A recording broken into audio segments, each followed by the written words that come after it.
আপনার বাড়িতে একটা কুকুর প্রতিনিয়ত আপনার জন্মের পর থেকে আপনি দেখেন একটার পর একটা কুকুর যেতে থাকে, আবার আর একটা আসতে থাকে। এরকম মানুষ এই দেশে আছে না নেই?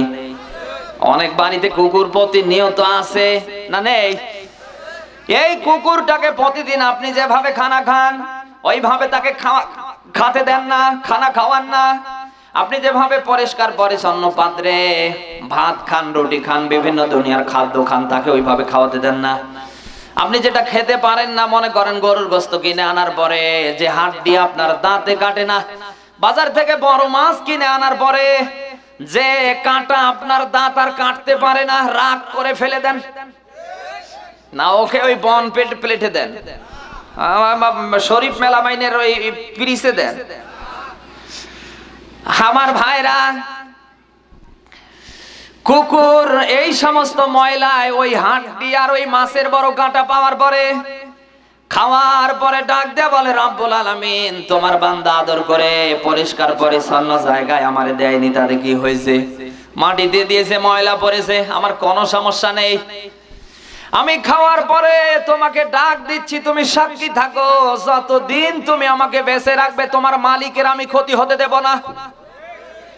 এই জন্য যাদের বাড়িতে দেখবেন, যাদের বাড়ির আশেপাশে প্রতিনিয়ত কুকুর ঘোরাঘুরি করে, বাহিরের কোন মানুষ, বন্ধু বান্ধব, আত্মীয় স্বজন আসলে ও তার ভাষায় জানিয়ে দেয় মালিক, তাকিয়ে দেখো বাহির থেকে কারা এসেছে, হয় তোমার বন্ধু নতুবা এরা শত্রু। ওর ভাষায় ঘেউ ঘেউ করে বুঝিয়ে দেয়। আমার ভাইরা, আমরা তো আশরাফুল মাখলুকাত, আমরা তো সৃষ্টির সেরা। এখন ভালো মন্দ পাওয়ার পরে দুনিয়ার ভালোটা যদি আমরা গ্রহণ করতে না পারি, এই দোষ কি আল্লাহর না আমাদের? সবাই বলেন। কিয়ামতের ময়দান যেদিন কায়েম হবে, বনি আদমকে আমার আল্লাহ 5টা প্রশ্ন করবে। কয়টা? লা তাযুলু কদামা ইয়াউমাল কিয়ামাহ মিন ইনদি রাব্বি হাত্তা ইউসালা আন খামস, আন উমরিহি ফীমা আফনা ওয়া আন শাবাবিহি ফীমা আবলা ওয়া মালিহি মিন আইনা ইকতাসাবা ওয়া ফীমা আনফাকাহু ওয়া মাযা আমিলা ফীমা আলিম। রাহু তিরমিজি। বলেন আল্লাহু আকবার। আব্দুল্লাহ বিন মাসউদ থেকে হাদিসটি তিরমিজি শরীফে এসেছে। প্রিয় সিরাজগঞ্জবাসী, কান খাড়া করে শোনা লাগবে আমি কি বলছি। ভালো মন্দের জ্ঞান পৃথিবীতে আল্লাহ কাউকে দেয়নি, শুধু আপনাকে আমাকে, আমরা যারা মানুষ আমাদেরকে আল্লাহ দিয়েছে। এখন এই ভালো মন্দের জ্ঞান থাকার পরে দুনিয়ায় যদি আমি আপনি ভালোটা করতে না পারি, কিয়ামতের ময়দানে আল্লাহর আদালতে আমরা ধরা খাবই। ওই দিন আল্লাহর আদালতে আমার আল্লাহ তার ভাইবা বোর্ডে আপনাকে আমাকে ওই দিন আল্লাহ নিজেই 5টা প্রশ্ন করবে। কয়টা? সবাই বলেন। 1 নাম্বার প্রশ্ন আল্লাহ করবে, ও বান্দা তোমার জীবনকাল তুমি কেমনে কাটিয়েছো? এই কথা শুনতেছেন? আন উমরিহি ফীমা আফনা। ও বান্দা বলো তোমার জীবনকাল তুমি কেমনে কাটিয়েছো? আজ অনেক মানুষ এই দেশে আছে, আমার জীবনকালের উপরে আমার আল্লাহ তাকিয়ে বদদোয়া করে, তার ফেরেশতারা করে, তার সৃষ্টিকুলেরা করে। এরকম মানুষ তাই সিরাজগঞ্জে নেই। এমন এমন মানুষ এই দেশে আছে, আপনি তাকিয়ে দেখেন, ওয়াক্তের পর ওয়াক্ত চলে যায়, একটা ওয়াক্ত নামাজ আদায় করে না, আরো নামাজের বিপরীতে ফতোয়া দেয়। এ তো এলাকায় তো নেই। এমনও মানুষ এই দেশে আজ আমরা আছি, আমার জীবনের উপরে আমার আল্লাহ রাজি খুশি থাকবে কি করে? আমার জীবনের যত কিছু চলছে সব শয়তানকে রাজি করার জন্য। বোঝার কোনো কায়দা নেই, ওটা হিন্দু না মুসলমান। এদেশে হিন্দুরা, এদেশে বৌদ্ধরা, এদেশে খ্রিস্টানেরা ক্লিন শেভ করে কি করে না? দাঁড়িয়ে দাঁড়িয়ে ওরা পেশাব করে কি করে না? আজও বাংলার মাটিতে মুসলমান আর বিধর্মীদের বোঝার কোনো কায়দা নেই, কোনটা বিধর্মী আর কোনটা মুসলমান। ওরাও সপ্তাহে 3 দিন ক্লিন শেভ করে। বাংলার মাটিতে অনেকে মুসলমান দাবি করে, আল্লাহর খাঁটি বান্দা নবীর উম্মত দাবি করার পরে 3 দিনেই তারা সপ্তাহে সপ্পাং ক্লিন শেভ করে। এই এলাকায় তো নেই। কারা আছেন এরকম? হাত তোলেন তো। এই দাড়ি কাটা কি হালাল? দাড়ি কাটা কি? দাড়ি কাটলে 3টা ক্ষতি হয়। এক নাম্বার ক্ষতি কি, ত্বকের সৌন্দর্য নষ্ট হয়ে যায়। মাথার চুলের আগে আপনার এই যে দাড়ি এটা পেকে যায়। বুড়ো না হলেও মানুষ আপনার ওই এগুলা দেখে বলবে বুড়ো হয়ে গেছে। 3 নম্বরে যৌন শক্তি একেবারেই থাকে না। বাংলাদেশে তাকিয়ে দেখেন তো, একটা হুজুরের বউ পালিয়েছে, একটা মুয়াজ্জিনের বউও পালায় না। আর যারা ওই সপ্তাহে 3 দিন সপ্পাং করে ক্লিন শেভ করে, ও কোটিপতি হওয়ার পরে ও বউ থাকে না। বউ থাকবে কি করে? যৌন শক্তি পুরুষের ধারণ করার জন্য আল্লাহ দিয়েছে দাড়ি। কি দিয়েছে? এই জন্য দাড়িকে বাড়াও, মোচকে কথা কয় না, বোঝার কোনো কায়দা নেই। আসলে এটা হিন্দু না মুসলমান? আজান হওয়ার পরে বিধর্মীরাও বিড়ি টানে, মুসলমানেরাও বিড়ি টানে। এদেশে অনেক বিধর্মীকে আমরা দেখতে পাই গরুর গোশত খায়। এই খায় না?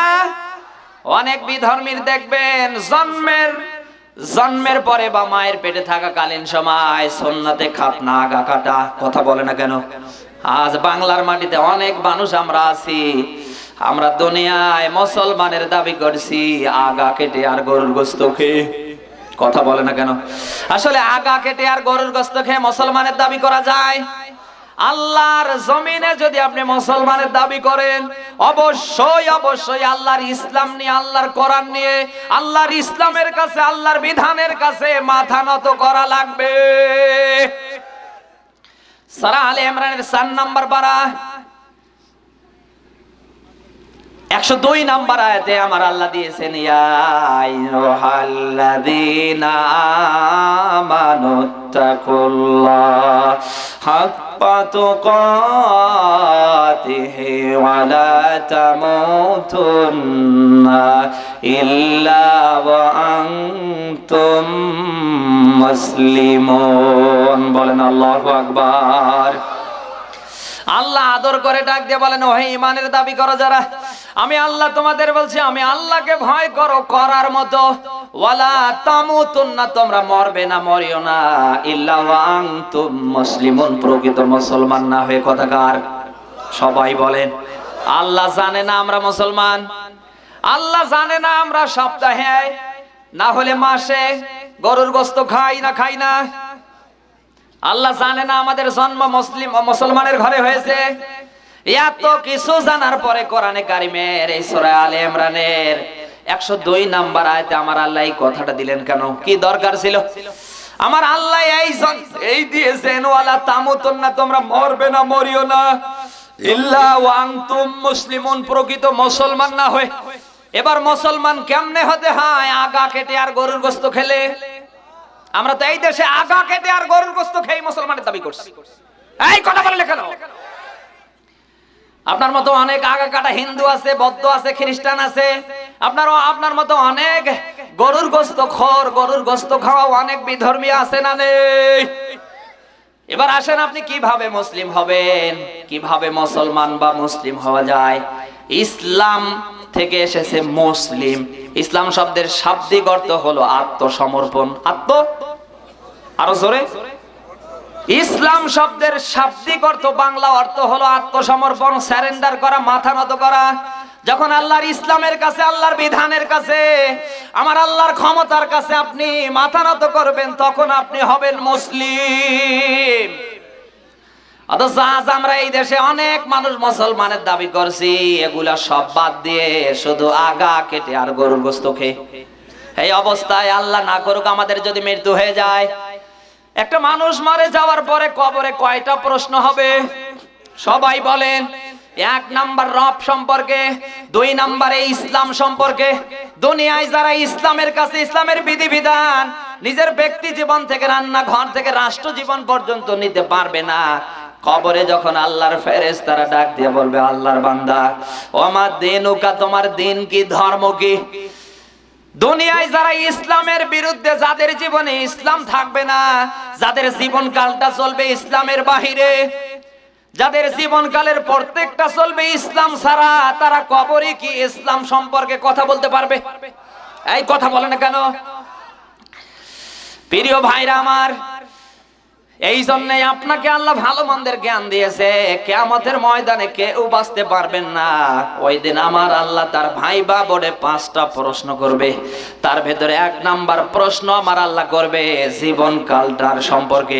এখন এই জীবনকালটা যদি আল্লাহর জন্য, আল্লাহর ইসলামের জন্য আমরা আমাদের সময়টা শেষ পর্যন্ত শেষ করতে না পারি, ধরা খাওয়া লাগবে কার কাছে? অনেক মানুষের জীবনকালের উপরে আল্লাহ খুশি না বেজার? হ্যাঁ, আজান হওয়ার পরে অনেকে নামাজ পড়তে তো চায় না, আবার নামাজের বিরুদ্ধে কথা বলে।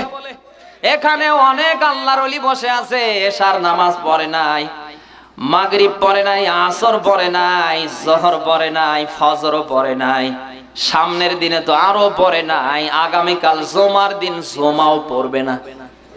এইরকম মানুষ আছে না নেই? আপনি দুনিয়ায় আল্লাহর বান্দা কিনা এটার প্রমাণ আছে কিনা? মুসলিম শরীফের হাদিস আল্লাহর নবী দিয়েছে, বাইনাল আবদি ওয়া বাইনাল কুফরি তারকুস সালাহ, রাহুল মুসলিম। আল্লাহর নবী বলেন আমার বান্দার কুফরকারীর ভেতরে এতটুকুন পার্থক্য, আজান হওয়ার পরে যারা নামাজ আদায় করে ওরা বান্দাকার। সবাই বলেন। আজ দুনিয়ায় নামাজ পড়ার সময় হয় না, নামাজ ভালো লাগে না। প্রিয় সিরাজগঞ্জবাসী, কিয়ামতের ময়দান যেদিন কায়েম হবে, এই নামাজের ভেতরে সেজদা আছে না নেই? আমার আল্লাহ ওই দিন আহ্বান করবে, আমার আল্লাহ ডাক দেয়া বলবে আদরের বান্দা বান্দিরা, আমি আল্লাহ আজকে কিচ্ছু চাই না, শুধু চাই একটা মাত্র সেজদা। ওই দিন তারাই সেজদা দিতে পারবে দুনিয়ায় আজান হওয়ার পরে যারা সেজদা করে। আর বাদ বাকিগুলো সব এরকম আলিফের মতো সোজা হয়ে থাকবে, ওরাও কাম চেষ্টা করবে না। কারণ ওই সময় যারা জমিনে সেজদা দিতে পারবে ওদেরকেই জান্নাত দেবে কে? আমার সফর সঙ্গী বলেছিল 5 ওয়াক্ত নামাজের ভেতরে আল্লাহ তাআলা বান্দাকে 4টা পুরস্কার দেবে। কয়টা? সবাই বলেন। তার ভেতরে জোহরের 4 রাকাত ফরজ নামাজ, আসরের 4 রাকাত ফরজ নামাজ, এই 8 রাকাত নামাজ যদি কোনো আল্লাহর বান্দা জমিনের দায়িত্ব নিয়ে পড়তে পারে, আমার আল্লাহ তাকে অবশ্যই জান্নাত দান করবে। আর তার জন্য জান্নাতের 8টা দরজা ডাকবে, আল্লাহর বান্দা আসো আমার ভেতরে, আসো আমার ভেতরে। বলেন আল্লাহু আকবার। ওই নামাজ আজ আমাদের অনেকের ভেতরে নেই। এরপরে মাগরিবের নামাজ কয় রাকাত? এই কথা বলে না কেন ভাই? কয় রাকাত? এরপরে এশার নামাজ কয় রাকাত? 4 আর 3 কত হলো? এই যে মাগরিবের 3 রাকাত ফরজ এবং এশার 4 রাকাত ফরজ, এই যে 7 রাকাত। কেউ যদি দুনিয়ায় আল্লাহর বান্দা দাবি করার পরে দায়িত্ব নিয়ে এই 7 রাকাত ফরজ নামাজ আদায় করতে পারে, আমার আল্লাহ তার জন্য জাহান্নামের 7টা দরজা বন্ধ করে দেবে। দুনিয়ায় যারা নামাজ আদায় করবে, দুনিয়ায় যারা নামাজ নিয়ে থাকবে, ওদের উপর রাজি আর খুশি থাকবে কে? পৃথিবীতে যে বিপদের মরেই পড়েন না কেন, যে সমস্যায় আপনি পড়েন না কেন, 2টা কাজ আল্লাহ দিয়েছে। কয়টা? সবাই বলেন। 1 নাম্বার আপনি ধৈর্য ধরবেন, 2 নাম্বারে নামাজে দাঁড়াবেন। ধৈর্য নিয়ে সবর নিয়ে নামাজে দাঁড়াতে দেরি, আমার আল্লাহ বিপদ কেটে দিতে দেরি না।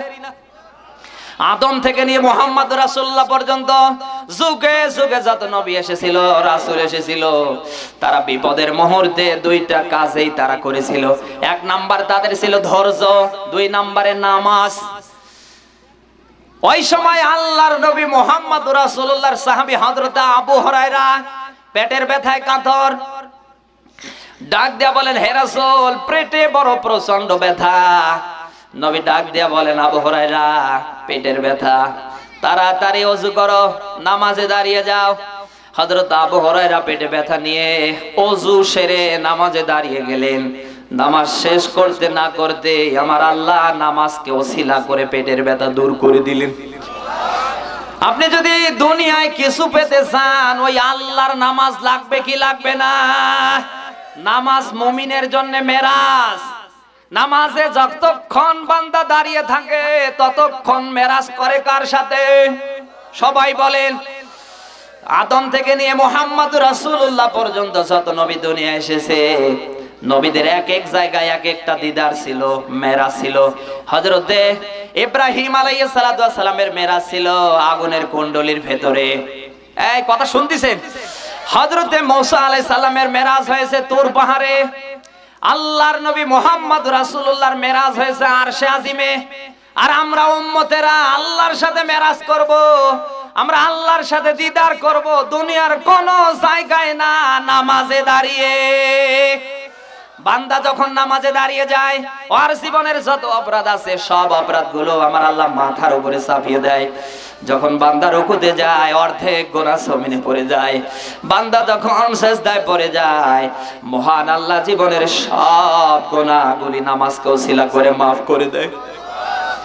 আজ অনেক মানুষ এই দেশে আছি, আমরা এক ওয়াক্ত নামাজ পড়তে চাই না, অথচ মসজিদের ইমামের মুয়াজ্জিনের বেতন আমরা ঠিকই দেই। কথা কয় না? মা নেই, বাবা নেই, মাসে 3 মাসে বছরে 6 মাসে নতুন ফসল উঠলে আমরা হুজুরকে ডাক দিয়ে ওই সিরাজগঞ্জের শহর থেকে গরুর গোশত 500,000 টাকার কেজি নিয়ে এসে, ব্রয়লার মুরগি হুজুর খায় না, আমরা দেশি মুরগি বাড়িতে ধরে আরো 500 টাকা হুজুরকে হাতিয়ে দেওয়ার জন্য আমরা বাড়িতে 3-4 ঘন্টা বেগমদের দ্বারা, নিজের স্ত্রীদের দ্বারা, মেয়ে মানুষদের দ্বারা রান্না করে রাখি। জোহরের নামাজ পড়ার পরে হুজুর আসে আর আল্লাহর কাছে দোয়া করে আর জম্মের খায়। এক কথা বলে না কেন?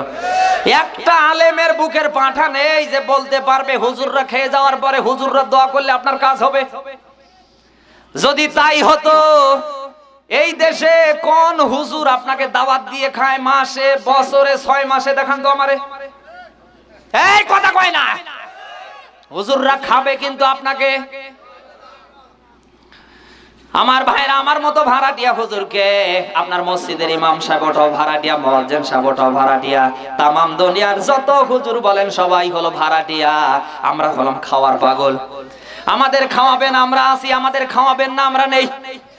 যদি আপনি বিশ্বাস না করেন, কালকে মসজিদের ইমামকে ডাক দিয়ে নিয়ে যাবেন বাড়িতে, মায়ের কবর জিয়ারা করার পরে বিদায় দেবেন, একটা পানও খাওয়াবেন না, এক গ্লাস কাঁচা পানিও খাওয়াবেন না।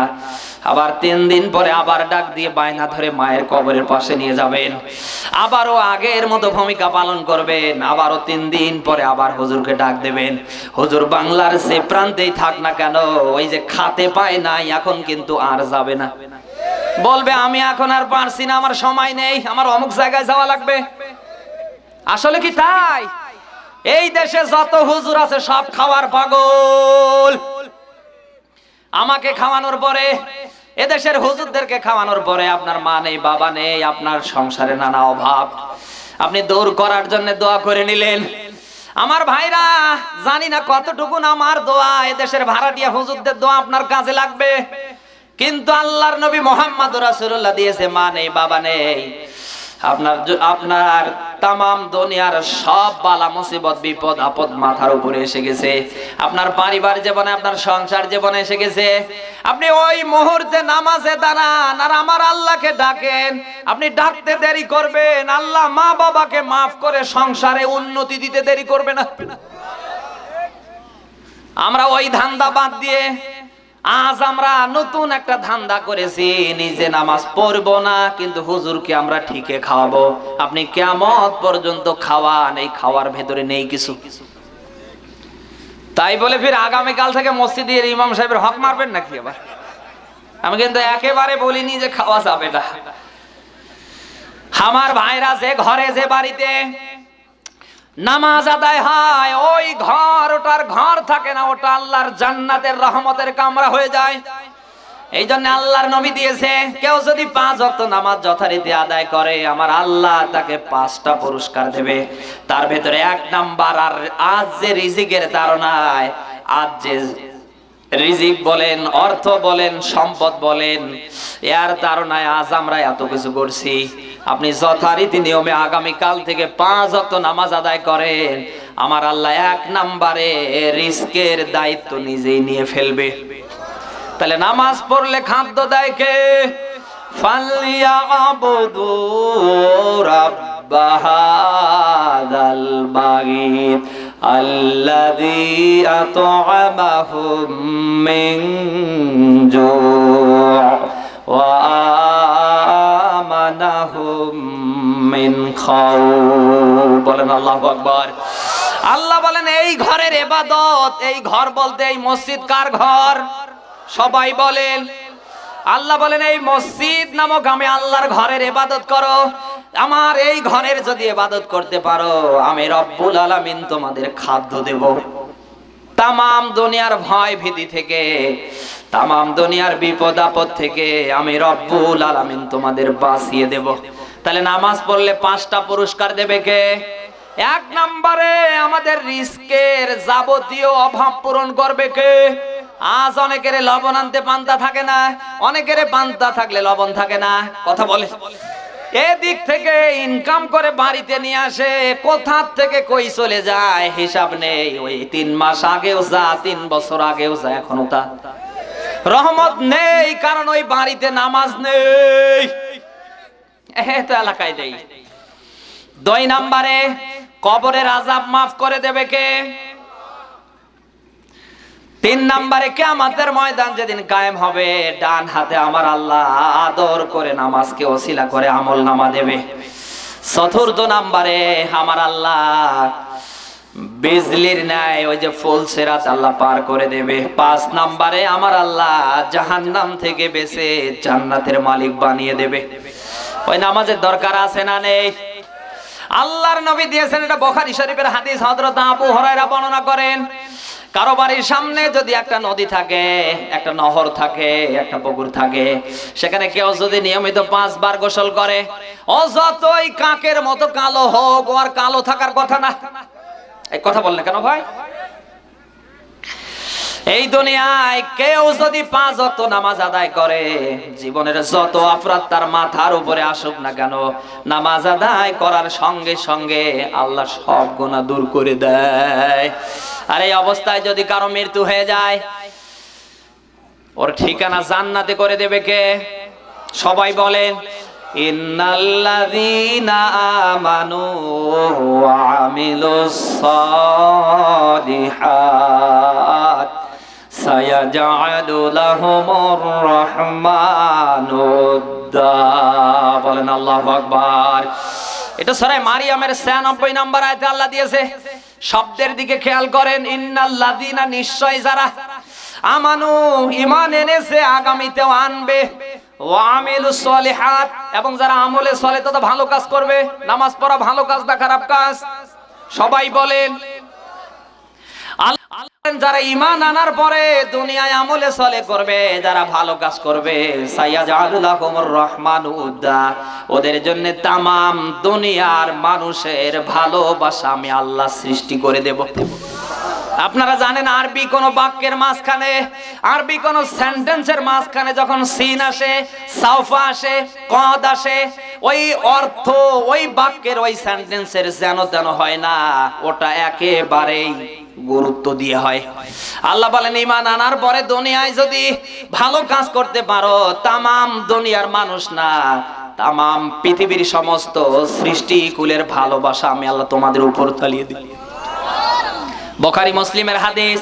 আল্লাহর নবী দিয়েছে, আল্লাহ দুনিয়ায় যদি কাউকে ভালোবাসে, আল্লাহ ফেরেশতাদের ডাক দেয়া বলেন, ও ফেরেশতারা, একে আমার ভালো লাগে, তোমরা ভালোবাসো। এরপরে আল্লাহ ডাক দেয়া বলেন, ও ফেরেশতারা, তোমরা আর আমি ভালোবাসলে হবে না, আমার আসমানবাসীকে বলো তারা ওই লোকটাকে ভালোবাসো। আমার আসমানবাসী ভালোবাসলে হবে না, তামাম দুনিয়ার জমিনে যত আমার মাখলুক আছে তাদেরকেও বলো ভালোবাসুক। আমার আল্লাহ, ফেরেশতা, আসমানবাসী, জমিনবাসী সবাই লোকটাকে ভালোবাসতে থাকে। আমার ভাইরা, এই ভালোবাসা নিয়ে কেউ যদি মারা যায়, ওর ঠিকানা জান্নাতে করে দেবে কে? তাহলে আল্লাহর বান্দা আর যারা আল্লাহকে অস্বীকার করে, এর মধ্যে পার্থক্য নামাজ। পার্থক্য, ইন্নামা ইউহাসাবু বিহি আবদুন ইয়াউমাল কিয়ামাতিস সালাহ, রাহুল আবু দাউদ। আল্লাহর নবী বলেন, কিয়ামতের ময়দান যেদিন কায়েম হবে, আমার আল্লাহ তার হক সমূহের ভিতরে সর্বপ্রথম তার হক আদায় করবে নামাজ দিয়ে। কি দিয়ে? সবাই বলেন। তাহলে আপনি নামাজে পড়েন না, ওই দিন আল্লাহর হক আদায় করবেন কি করে? মুসলমান, নামাজ পড়ার দরকার আছে না নেই?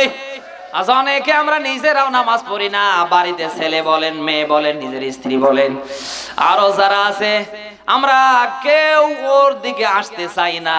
আমরা যে কায়দায় জীবন যাপন করছি, আল্লাহ না করুক যদি আমাদের মরণ হয়ে যায়, তামাম দুনিয়ার হুজুররা যদি আপনার জানাজা নিয়ে দাঁড়িয়ে যায়, কোরআনে কারিম খতমের উপর যদি খতম করে, আপনার 4 পয়সার লাভ হবে না।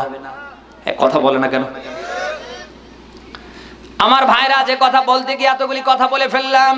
কিয়ামতের ময়দান যেদিন কায়েম হবে, ওই দিন আমার আল্লাহ তার আদালতে, তার আদালত নামক ভাইবা বোর্ডে আল্লাহ ওই দিন 5টা প্রশ্ন করবে। যেহেতু ভালো মন্দের জ্ঞান দুনিয়ার কাউকে আল্লাহ দেয়নি, দিয়েছে শুধু মানুষদেরকে। কয়টা প্রশ্নের কথা বলছিলাম? আপনাদের কষ্ট হচ্ছে না তো? শেষ করে দেব নাকি? কয়টা প্রশ্নের কথা বলছিলাম? আবেগ দিয়ে নয়, একটু বিবেক দিয়ে চিন্তা করেন। 1 নম্বরে জীবনকালের উপরে আমার আল্লাহ ওই দিন প্রশ্ন করবে। এখন আপনার আমার জীবনকালটা ইসলামের নিয়ম নীতি দিয়ে, আল্লাহর বিধান দিয়ে আমার আল্লাহকে রাজি খুশি করার জন্য সালার দরকার আছে না নেই? কারা পারবেন দেখি? লিল্লাহে তাকবীর। আল কোরআনের আলো। আলহামদুলিল্লাহ। হাত নামান। আমার আপনার জীবনকালটা আল্লাহর ইসলাম দিয়ে, আল্লাহর বিধান দিয়ে আমার আল্লাহর রাজি খুশির জন্য আমরা যাতে চালাতে পারি, ওই যোগ্যতা আমরা কামনা করছি। আল্লাহ যেন দান করে। যারা বলেন আমিন। 2 নাম্বার, আল্লাহ তার আদালতে তার ভাইবা বোর্ডে প্রশ্ন করবে, ওয়াং শাবাবিহি ফিমা আবলা, তোমার যৌবনকাল কেমনে কাটিয়েছো? বৃদ্ধা বয়সের ইবাদত যৌবন বয়সের ইবাদতের চেয়ে কম না বেশি? বৃদ্ধা বয়সের 1000 রাকাত নামাজ, 1000 সেজদা, আর যৌবন বয়সের একটা সেজদা আল্লাহর কাছে অত্যন্ত দামি। কারণ জান্নাতে আল্লাহ যখন মানুষদের দেবে, ওই সময় কোন বুড়ো মানুষকে আল্লাহ জান্নাতে দেবে না, কোন বয়স্ক মানুষকে আল্লাহ জান্নাতে দেবে না। আমার আল্লাহ জান্নাতে যাদেরকে দেবে তাদেরকে আমার আল্লাহ বয়স দিবে যৌবন বয়সের। কারণ এই মুরব্বির মতো বুড়ো মানুষ, ওই মুরব্বির মতো বুড়ো মানুষ, ওকে আল্লাহ জান্নাতে দিয়ে জান্নাত নষ্ট করে ফেলবে। কারণ এখন একটা আপেল কামড়াতে ওর 3টা দাঁত পড়ে যায়। একবারের বেশি খাবার খেলে ওর পেটে আর সহ্য হয় না। এরকম বুড়ো আছে না নেই? তাহলে এই বুড়ো মানুষকে জান্নাতে দিয়ে আল্লাহ জান্নাত নাপাক করবে। জান্নাতে আল্লাহ যাদেরকে দেবে আমার আল্লাহ তাদের বয়সটা দিবে যৌবন বয়সের। এই জন্য যৌবন বয়সে যারা ইবাদত করবে, কিয়ামতের ময়দান যেদিন কায়েম হবে, এটাও বুখারীর হাদিস, আল্লাহর নবী দিয়েছে, আরশের নিচে আমার আল্লাহ 7 শ্রেণীর মানুষকে ওই দিন জায়গা করে দেবে। দুনিয়ায় যারা যৌবন বয়সে ইবাদত করবে, আমার আল্লাহ ওই দিন এই যুবকদেরকে ওই আল্লাহর আরশের নিচে 7 শ্রেণীর ভেতরে জায়গা দেবে। এখন যৌবন বয়সে ইবাদত করার দরকার আছে না নেই? ওই সময় আল্লাহর নবী মুহাম্মদুর রাসূলুল্লাহ এবং নবী মুহাম্মদুর রাসূলুল্লাহ থেকে যত নবী দুনিয়ায় এসেছে, নবীদের ইসলাম প্রতিষ্ঠার কাজে যারাই সবচেয়ে বেশি ভূমিকা পালন করেছিল, তারাই ছিল যৌবন বয়সের। সুবহানাল্লাহ বলতে পারেন না? আজও এই দেশের যুবকরা সবাই যদি হাতে হাত রেখে, এই যে হিলফুল ফুজুল নামক সংগঠন তারা তৈরি করে ফেলেছে, এই এলাকায় একটা অন্যায় তারা কাউকে করতে দেবে না। যেই অন্যায় করুক তারা প্রতিবাদ করবে। যুবকরা যদি 100 জন এই এলাকায় এই ইউনিয়নে থাকে, যেই অপরাধ করবে নিজের বাবা করলেও তার বিচার হবে। এই অন্তত এই সিরাজগঞ্জের মাটিতে অপরাধ থাকবে। এই জন্য এদেশে শান্তি আনতে গিয়ে, এদেশ থেকে অশান্তি দূর করতে গিয়ে, এদেশে ইসলাম প্রতিষ্ঠিত করতে গিয়ে, এদেশে মানুষের অধিকার ফিরিয়ে আনতে গিয়ে যুবকদের ভূমিকা একান্ত দরকার। আমার ভাইরা, এই জন্য যৌবন বয়সে বেশি বেশি ইবাদত করবেন, কারণ যৌবন বয়সের ইবাদত আমার আল্লাহর কাছে অত্যন্ত দামি। মানুষের জীবনে মুহূর্ত 3টা, কাল 3টা। কয়টা?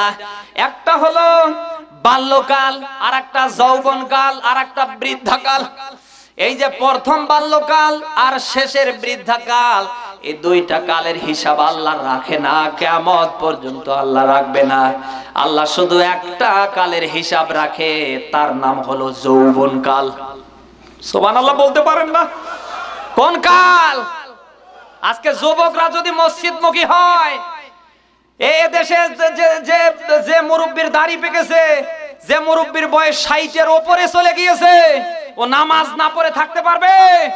যুবকরা আগামীকাল যদি এই হিলফুল ফুজুল সংগঠনের আওতায় মসজিদের ইমামের সাথে হাতে হাত দিয়ে বাবলা গাছের নিচে ওই সময় হুদায়বিয়ার শিক্ষা বাস্তবায়ন আগামীকাল করে, আমাদের মহল্লায় যারা নামাজ পড়বে না, ওর মা মরুক বাবা মরুক ও যে বিপদেই পড়ুক, অন্তত আমার মসজিদের হুজুর একটাও যাবে না। কি ওই নামাজে আসবে না?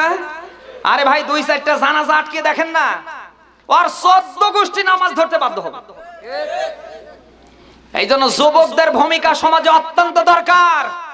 আজকে যুবকরা যদি ঐক্যবদ্ধ হয়, এক আল্লাহর দিকে তাকিয়ে, আল্লাহর ইসলামের জন্য আমার আল্লাহর দিকে তাকিয়ে সমাজে ভালো ভালো কাজের আঞ্জামগুলি যদি তৈরি করে, বাংলার মাটিতে কোনো ছেঁচড়া চোর সিটার বাটপার, বাংলার মাটিতে কোনো 2 নাম্বার গম চোর কোনোদিন ভোটে আসতে পারবে না। আজকে তো এমন এমন মানুষকে আমরা ভোট দিয়ে 5 বছরের জন্য এলাকায় আমরা চেয়ারম্যান বানাই, এলাকার ওয়ার্ড মেম্বার বানাই, যার দিকে তাকিয়ে কুকুর হাসে, এলাকায় তো নেই। হ্যাঁ, ভোট এটা আপনার একটা আমানত। আসিতেছে আপনাদের ইউনিয়ন পরিষদের ভোট নাকি? আমরা আগে একটা গান শুনতাম, স্লোগান, যে আমার ভোট আমি দেব যাকে ইচ্ছা, চাটা কিছু লাগবে না, আমি চা খাই না, আমার ভোট আমি দেব যাকে ইচ্ছা। এটা সম্পূর্ণ মিথ্যা। আমার ভোট আমি দেব যে যোগ্য, যে পাওয়ার যোগ্য তাকে দেব, যে ইসলামকে, আল্লাহর বিধানকে সমাজে রাষ্ট্রে বাস্তবায়ন করতে চায়, যে ইসলামের পক্ষে, আল্লাহর বিধানের পক্ষে, আমার আল্লাহর আইনের পক্ষে, যে রাসূলুল্লাহর আদর্শ বাস্তবায়নের কাজে আছে, আমার ভোট শুধু আমি তাকেই দেব। কিন্তু আমরা কি তা করি?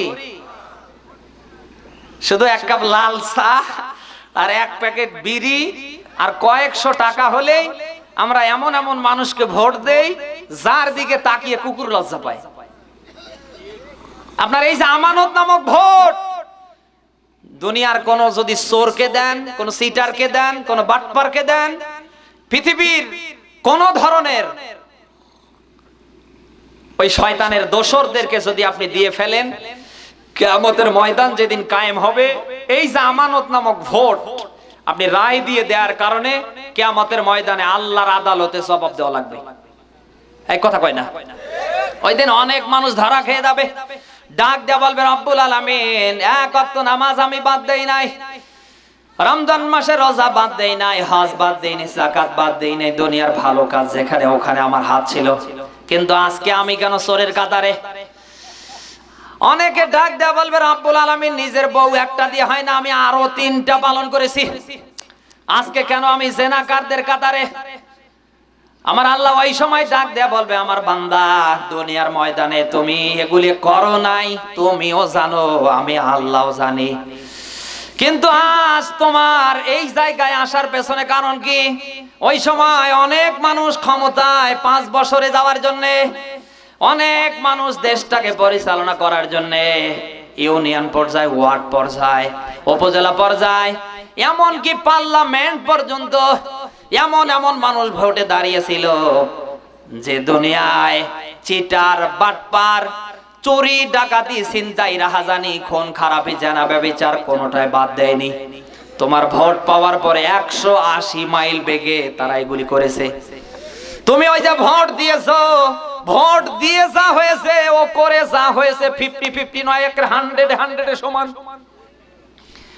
এই জন্য ভোটে যেই দাঁড়াবে তাকে ভোট দেবেন এমনটা না, ওর যোগ্যতা আছে কিনা এই ব্যাপারে আপনাকে থিঙ্ক করা লাগবে। আজ আমার মতো ভালো মানুষ, আমার মতো মোল্লা মৌলবি ভোটে দাঁড়ালে দেশের মানুষ ভোট দিতে চায় না। আর সিটার, বাটপার যারা গম মেরে খায়, রাস্তা মেরে খায়, দেশের জনগণের সম্পদ মেরে খায়, দেশের বিধবা ভাতার নাম করে যারা ঘুষ খায়, এই এলাকায় তো নেই। কোরবানির গোশত মাপে একেবারে মিটার দিয়ে, আর ওই শয়তান আবার ইউনিয়ন কাউন্সিলের গম মাপে বালতি দিয়ে। আমার মতো আলেম, আমার মতো সৎ চরিত্রবান, আমার মতো আল্লাহওয়ালা দাঁড়ালে ভোট দিতে চায় না, এমন এমন মানুষকে আপনি ভোট দিলেন, এই জন্য জবাব দেওয়া লাগবে কার কাছে? ভালো মন্দের জ্ঞান আল্লাহ কি কাকে দিয়েছে? কুকুরকে? শুকুরকে? একটা ছাগল আগামীকাল বাজারে কিনতে যাবেন, টাকা কম নেবে না। বর্তমান ছাগল 8-9 হাজার 10 হাজার টাকা হলে মোটামুটি পাওয়া যায় নাকি? একটু ছাগলের বাজার একটু ডাউন। ওই ছাগলটা কালকে কিনে আপনি বাড়ির দিকে নিয়ে আসবেন, কিন্তু ছাগল যে একেবারে মানে হুড়মুড় করে আপনার দিকে আসবে তা না, ওর পা দুইটা দিয়ে ব্রেক ধরবে, ব্রেক ধরে চিন্তা করবে আসলে আমার মালিক আসলে এত টাকা পয়সা দিয়ে নিয়ে যে কি করবে, আমাকে আসলে বড় করবে না জবাই করে খাবে। ছাগলের চিন্তা কয়টা? কথা কয় না, এই কয়টা চিন্তা করে আমাকে নিয়ে যে বড় করবে না জবাই করবে। তাহলে একটা ছাগল এ তো জানোয়ারদের ভেতরে একজন, যারে তারে সাথে আসতে চায় না, ব্রেক ধরে চিন্তা করে। আর আমরা আশরাফুল মাখলুকাত, সৃষ্টির সেরা, পৃথিবীতে কোন মাখলুকের বিচার হবে না, আমাদের বিচার হবে। বিবেক কাউকে আল্লাহ দেয়নি, শুধু আমাদের দিয়েছে। এই বিবেক নামের আদালত থাকার পরে আজ আমরা এমন এমন মানুষকে, সমাজের নেতা, রাষ্ট্রের নেতা, এমন এমন মানুষকে আজ আমরা ক্ষমতায় বসিয়েছি, কিয়ামতের ময়দানে আল্লাহর আদালতে জাহান্নামে যাওয়ার জন্য এই ওসিলা হবে। আপনি কি রাগ করলেন? একটা মসজিদের ইমাম নিয়োগ করতে গিয়ে ইমাম সুন্দর কিনা, দাড়ি লম্বা আছে কিনা, ইমাম লম্বা চওড়া কিনা, ইমাম দাওরায় হাদিস পাস কিনা, কামিল মাস্টার্স পাস কিনা, ইমামের তেলার ঠিক আছে কিনা, ইমাম কোরআন শরীফ থেকে হাদিসকে কোট করে আলোচনা করতে পারে কিনা, না না যোগ্যতা। এমনকি ইমাম সাহেবের বাড়ি পর্যন্ত আমরা তল্লাশি করি, যদিও সিরাজগঞ্জে নেই, বাংলাদেশের অন্য জেলায় আছে, যে ইমাম সাহেবের বউ সুন্দরী কিনা, ইমাম সাহেবের বউ বেটি বাড়ির মানুষ পর্দায় চলে কিনা। কথা বল না কেন? কেন আমরা করি? কারণ ইমাম যদি ভালো হয় তাহলে মুসল্লিদের কিছু দিতে পারবে। হঠাৎ মাগরিবের নামাজে ওই ইমাম দাঁড়িয়ে নামাজ আদায় করার পরে এমন একটা পর্যায়ে দেখা যায় প্রথম রাকাত শেষ করে, দ্বিতীয় রাকাতে যাওয়ার পরে সূরা ফাতিহা শেষ করে নতুন একটা সূরা ধরেছে, দুইটা আয়াত পড়ার পরে সামনেও যেতে পারে না, আবার পিছনেও আসতে পারে না। বারবার যখন রিপ্লাই করছে, পিছন থেকে বলে দেওয়ার পরেও কাজ হয় না, ও আলিফের মতো সোজা হয়ে আছে। পিছনে যত মানুষ আছে আপনি বলেন তো, ওকে কি ওই জায়গায় রাখবে না টান দিয়ে বের করে সামনে দাঁড়াবে? কথা বলে না কেন? অন্য একজন সামনে দাঁড়িয়ে ওকে পিছনে দিয়ে নামাজ শেষ করবে, কারণ নামাজ হওয়ার জন্য সবকিছু সুন্দর লাগবে কি লাগবে না? নামাজ আদায় করতে গিয়ে ইমাম সাহেব যদি মনে করেন ওটা বাদ দিয়ে একটা ভুল করে ফেললো, মাগরিবের নামাজ 3 রাকাত, ইমাম সাহেব 2 রাকাত পরে এখন ডান দিকে সালাম ফিরিয়ে, ইমাম সাহেবের ধান্দা ওটা নেই, 4 রাকাত বাকি আছে, ডানেও সালাম ফিরাবে। পিছনে যারা মুসল্লি আছে তারা কি বসে থাকবে না লোকমা মারবে? কথা বলে না কেন? লোকমা দেওয়ার পরেও যদি ইমাম সাহেব দোনো দিকে সালাম ফিরায় নামাজ হবে? কথা বলেন। 1 সপ্তাহের ভেতরে যদি ইমাম 3 দিন ভুল করে, ওই এলাকার মানুষ কি ওই ইমামকে রাখবে? কেন? এই কেন? মসজিদের ইমাম এও নেতা, এও ইমাম, এলাকার মেম্বার, চেয়ারম্যান, এমপি, মন্ত্রী, মিনিস্টার, এরাও ইমাম, এরাও নেতা। মসজিদের ইমাম ছোট নেতা, আর এলাকার মেম্বার, চেয়ারম্যান, এমপি, মন্ত্রী, মিনিস্টার, প্রশাসনিক কাজে যারা দায়িত্বশীল এরা বড় নেতা, বড় ইমাম। মসজিদের ইমাম ভুল করলে যেমন লোকমা মারি, পিছনে টান দিয়ে নিয়ে এসে আরেকজনকে দাঁড় করিয়ে দিয়ে নামাজ শেষ করি। কথা বলেন। উল্টা পাল্টা ইমাম সাহেব করলে যেমন ইমামের পিছনে নামাজ পড়ি না, তাকে আর রাখি না। সমাজের ইমাম ওই ভুল করলে জনগণের কাজ হলো তাকে সংশোধন করা। কথা বল না, একবার সংশোধন করার পরে যদি কাজ না হয়, 2 বার, তৃতীয়বার আবার সংশোধন করার পরে যদি না হয়, চতুর্থবার সবাই মিলে ঐক্যবদ্ধ হয়ে ওকে ঘাড় ধরে ওই জায়গা থেকে বের করে দেয়া। আজ বাংলার মাটিতে যুবকদের অত্যন্ত ভূমিকা। এই হেল্পফুল ফজল সংগঠনের আওতায় যারা এসে পড়েছেন আর যারা আসতে পারেনি, আমি মনে করি আপনার কপাল খারাপ। আগামীকাল এই সংগঠনে যোগ দেবেন। এই পারবেন তো? অন্যায় যেই করুক নিজের বাবা হলে ওটা বাবা না, ওটা বাবা নামের শয়তান। আপনি কি রাগ করলেন? তাহলে অন্যায় যেই করুক সে আমার বন্ধু, আমার শুভাকাঙ্ক্ষী না, ওটা শয়তান। আমার ভাইরা, এই জন্য যুবকদের ব্যাপারে বলছি, ও যুবক ভাইরা, আগামী কাল থেকে যদি আপনারা ঐক্যবদ্ধ হতে পারেন, বাংলার মাটিতে অন্যায় হবে, একটা অন্যায় করে কেউ বেঁচে থাকবে কারো সাহস হবে না। আল্লাহর নবী মুহাম্মদ রাসূলুল্লাহ দিয়েছে তিরমিজি শরীফের হাদিস, কিয়ামতের ময়দান যেদিন কায়েম হবে, জান্নাতি মানুষের 120টা কাতার আল্লাহ বানিয়ে ফেলবে। আদম নবী থেকে ঈসা রাহুল্লাহ পর্যন্ত যত নবী দুনিয়া এসেছে তাদের উম্মতের ভেতরে কাতার হবে 40টা। আর আল্লাহর নবী মুহাম্মদ রাসূলুল্লাহর উম্মত আমরা, আমাদের কাতার হবে ওই দিন জান্নাতি মানুষের 80টা। কয়টা? সবাই বলেন। ওই 80টা কাতারে নবীর শেষ উম্মত হিসাবে থাকা যাবে কোন কাজ করলে? বলবো, অন্যায় দেখার পরে অন্যায়ের প্রতিবাদ করবে যারা, কিয়ামতের ময়দানে জান্নাতি মানুষের 80 কাতারে থাকবে তারা। আমার ভাইরা, এই জন্য অন্যায় যেই করবে আমাদের বাধা প্রদান। এই পারবেন তো? এই পর্যন্তই শেষ।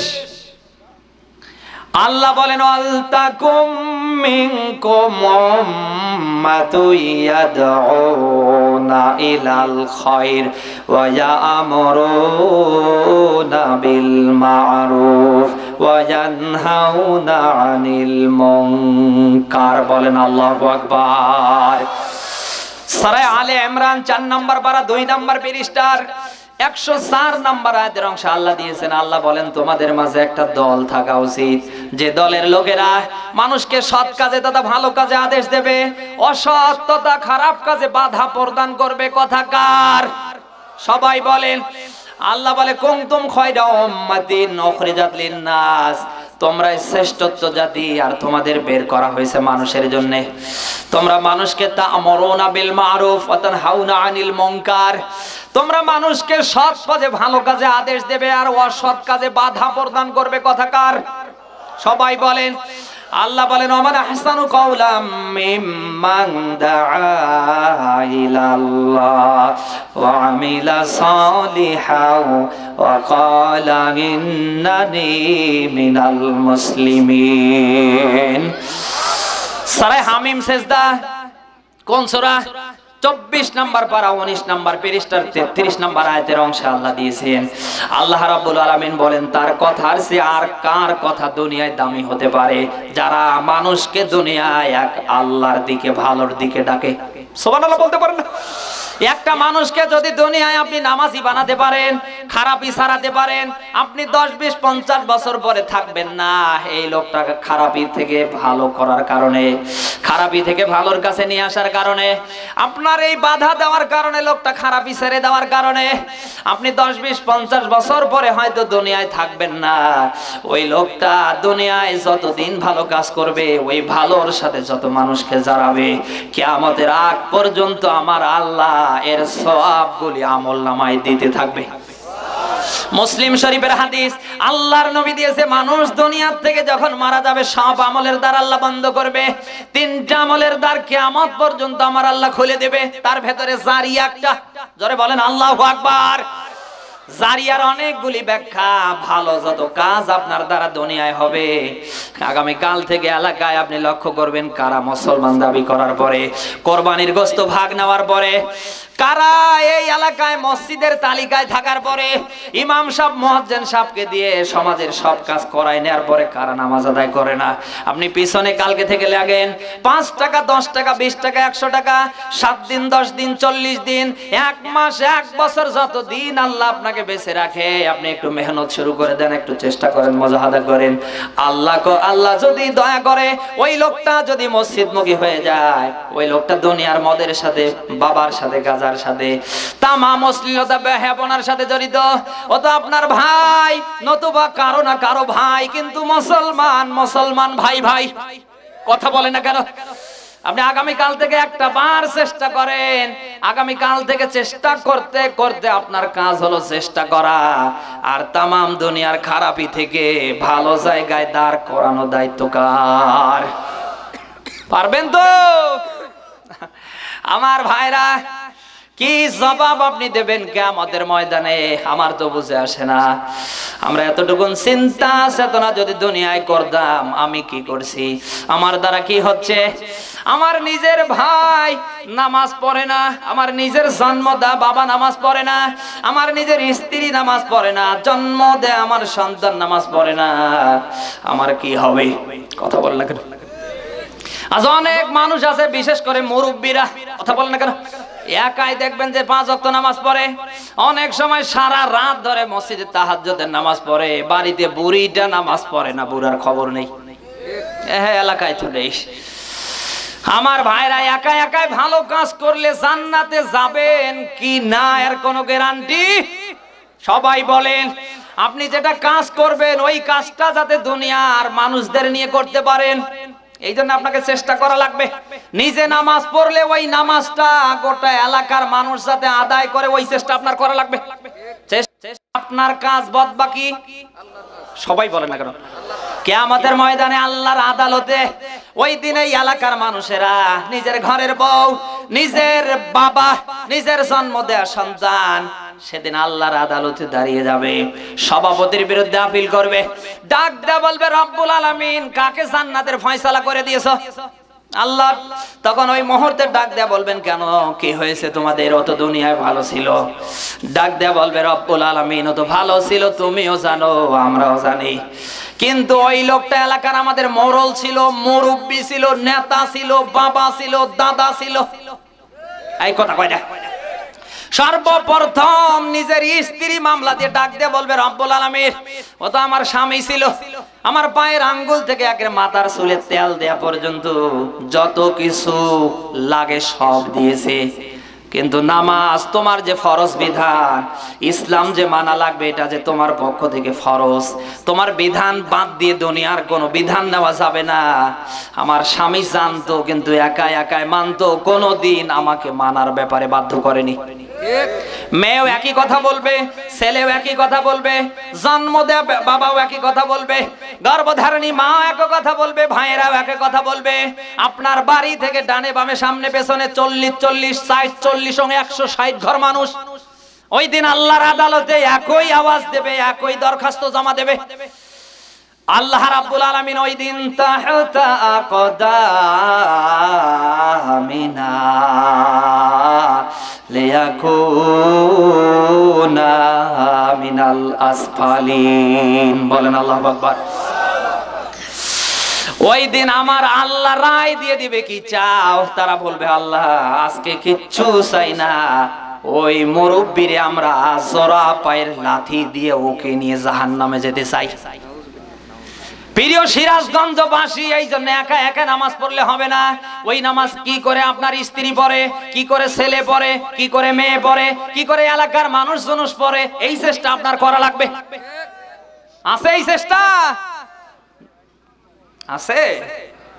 আগামী কাল থেকে এই চেষ্টা যদি অব্যাহত রাখি, মসজিদ যে কায়দায় আছে 3 4 5 মাসের ভেতরে মসজিদ ভেঙে ফেলে নতুন করে মসজিদ করা লাগবে।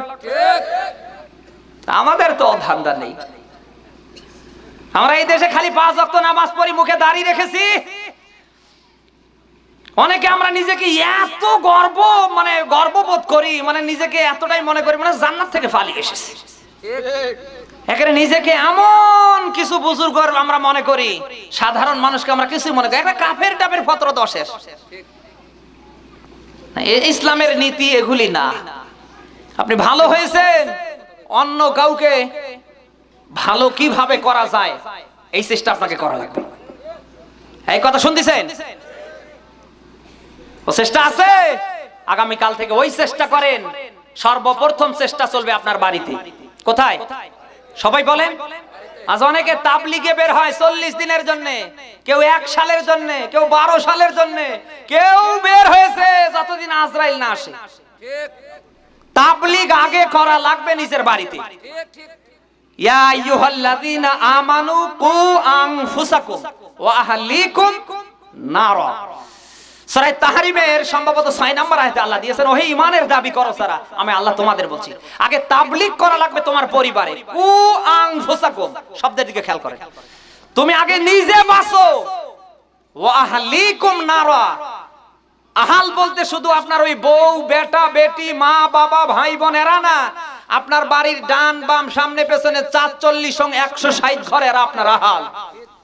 আগে আপনাকে নিজে বাঁচা লাগবে, এরপরে এই ১৬০ ঘর এরা আপনার আহাল, এরা প্রতিবেশী, এদেরকে বাঁচানো লাগবে। এই কথা কার? ওই তাবলীগ কি আমরা ওইভাবে করি?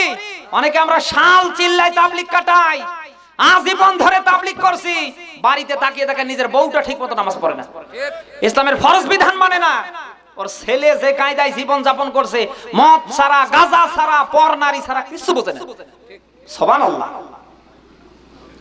আগে তাবলীগ হবে নিজের ঘরে, এরপরে আহাল আপনার পাড়া প্রতিবেশীর ভেতরে, এরপরে ইউনিয়ন পার হবে, এরপরে উপজেলা, অন্য উপজেলা। আর আপনি তাবলীগ করার জন্য যান একেবারে বরিশালে, ওখানে তো যাওয়ার আগে দরকার নেই। নিজে মরে ফকির তাজা করলে কোনো লাভ হবে? কথা কয় না। আরে ভাই, নিজে মরে ফকির তাজা করে কোনো লাভ নেই, কোনো সওয়াব নেই। আগে নিজে বাঁচেন। নিজে বাঁচার ধান্দা নাই, ও যাচ্ছে টাকা পয়সা খরচ করে ধান্দা করার, ধান্দা বাদ দেন। কিয়ামতের ময়দানে যদি আল্লাহর জান্নাতে যেতে চান, জাহান্নাম থেকে বাঁচতে চান, অবশ্যই আপনার পরিবারের কাছে, আহলের কাছে আপনার 1 নাম্বার হওয়া লাগবে। আল্লাহর নবী দিয়েছে, দুনিয়ায় কেউ যখন মারা যাবে সর্বপ্রথম নিজের ঘর থেকে, নিজের পরিবার থেকে, নিজের ঘরের বউ, নিজের পরিবারের লোকেরা যদি বলে লোকটা ভালো, এরপরে সামনে বামে, এরপরে সামনে পেছনে ডানে বামে, এই যে ৪৪ সঙ্গে ১৬০ ঘর বললাম, এরা আমার আহাল, আপনার আহাল, এরা প্রতিবেশী।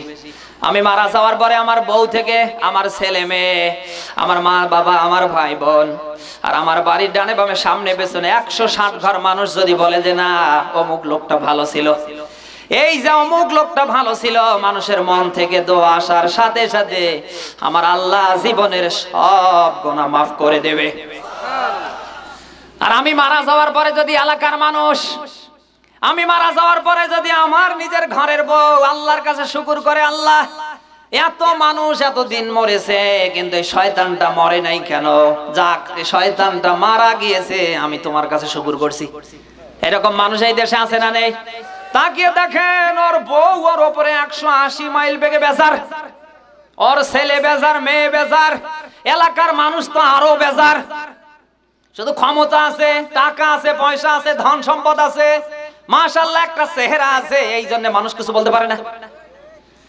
কান খাড়া করে সিরাজগঞ্জবাসী শোনা লাগবে, আপনি আমি মারা যাওয়ার পরে আমার বাড়ি, আমার পরিবার, আমার আহাল, আমার পাড়া প্রতিবেশী, এই যে ১৬০ ঘর মানুষ যদি আমার জন্য আল্লাহর কাছে দোয়া করে, তাদের মন থেকে যদি দোয়া আসে, দুনিয়ার কোন হুজুর দিয়ে ৭ দিন ৪০ দিন পালন করা লাগবে না, মহান আল্লাহ তার আগে এই জীবনের গুনাহ মাফ করে দেবে। এই রকম মানুষ কারা আছেন? হাত তোলেন তো। আছে? নেই? আছে এইরকম মানুষ?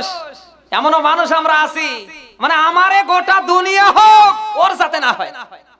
খেতে দেখবেন ওর ক্ষেত এত সুন্দর হয়েছে, পাশে আর একজন, আরে তুই তো টাকা পয়সা খরচ করছিস, আল্লাহ দিয়েছে, পাশের জন্য তো টাকা পয়সা খরচ করেছিস, মানে ওরটা যাতে ১৬ আনা হয় আর ওরটা যাতে না হয়, এজন্য বৃষ্টির পানি আইলে দেখবেন অনেক মানুষ আছে ওর ক্ষেতের আইল কেটে দিয়ে বসে থাকে, সার দেয়। সার চিনেন না? সার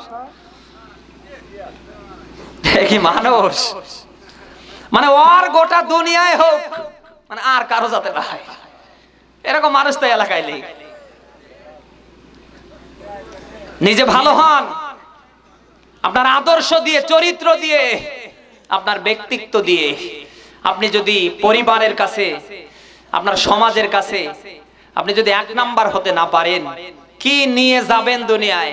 আজকে হয়তো অনেক কিছু আছে, চোখ দুইটা বন্ধ হয়ে গেলে বাজারের কয়েক টাকা দামের সাদা কাপড় ছাড়া কপালে কিছুই জুটবে না। আজকে যে নিজের স্ত্রীর কারণে, ছেলের জন্য, মেয়ের জন্য আজকের দুনিয়ায় শুধু একটু কিছুদিন বেঁচে থাকবেন, যা করছেন, আরে ভাই চোখ দুইটা বন্ধ হলে ওই ঘরের বউ লাভলি আর শেফালি, নিজের জন্ম দেয়া সন্তান, আজ যারা ডানে বামে সামনে পিছনে আপনার আছে আর স্লোগান দেয় 180 মাইল বেগে, কেউ থাকবে না। কথা কয় না? আমরা ঢাকায় থাকি, ঢাকা শহরে দেখেছি ওইরকম 8 তলা 10 তলা 11 তলার মালিক, কোটি কোটি টাকার ব্যাংক ব্যালেন্স, যার মারা যাওয়ার পরে আস্তে করে লাশটা এক টিপে চলে আসে একেবারে মাটিতে, একেবারে ছাদের একেবারে সিঁড়ির নিচে। একদিন এক লোককে জিজ্ঞেস করছিলাম, ভাই এত সম্পদের মালিক তোমার বাবার, শখের বাড়ি 3 তলায়, তোমার বাবা মারা যাওয়ার পরে একেবারে নিচতলার সিঁড়ির নিচে ডাক দিয়ে বলছে, হুজুর আপনারা তো একটু কম বোঝেন, আমরা তো একটু কম বুঝি নাকি?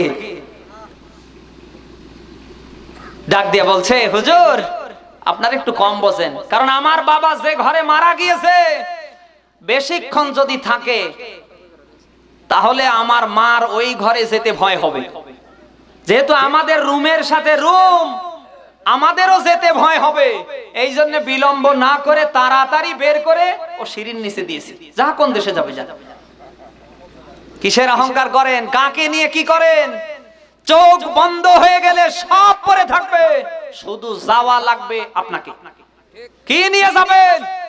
ঘরের জায়গায় ঘর পরে থাকবে, বাড়ির জায়গায় বাড়ি পরে থাকবে।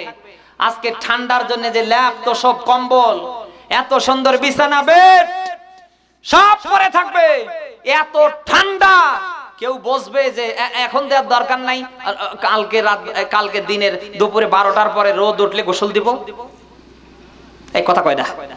ইয়ার সে আরো বেশি যদি 180 মাইল বেগে শীত পড়ে, কেউ যদি রাতেই মারা যায়, হুজুররা আত্মীয় স্বজনরা তাড়াতাড়ি করে গোসল দেবে, কারণ ওটাকে রাখা ভেজাল। অনেকে এদিকে কান্না করবে, অনেকে ওদিকে কান্না করবে, অনেকে খাওয়া দাওয়া বন্ধ করবে, অবশেষে দেখা যাবে ওই লাশ বাদ দিয়ে আরো কয়েকটা লাশ হবে।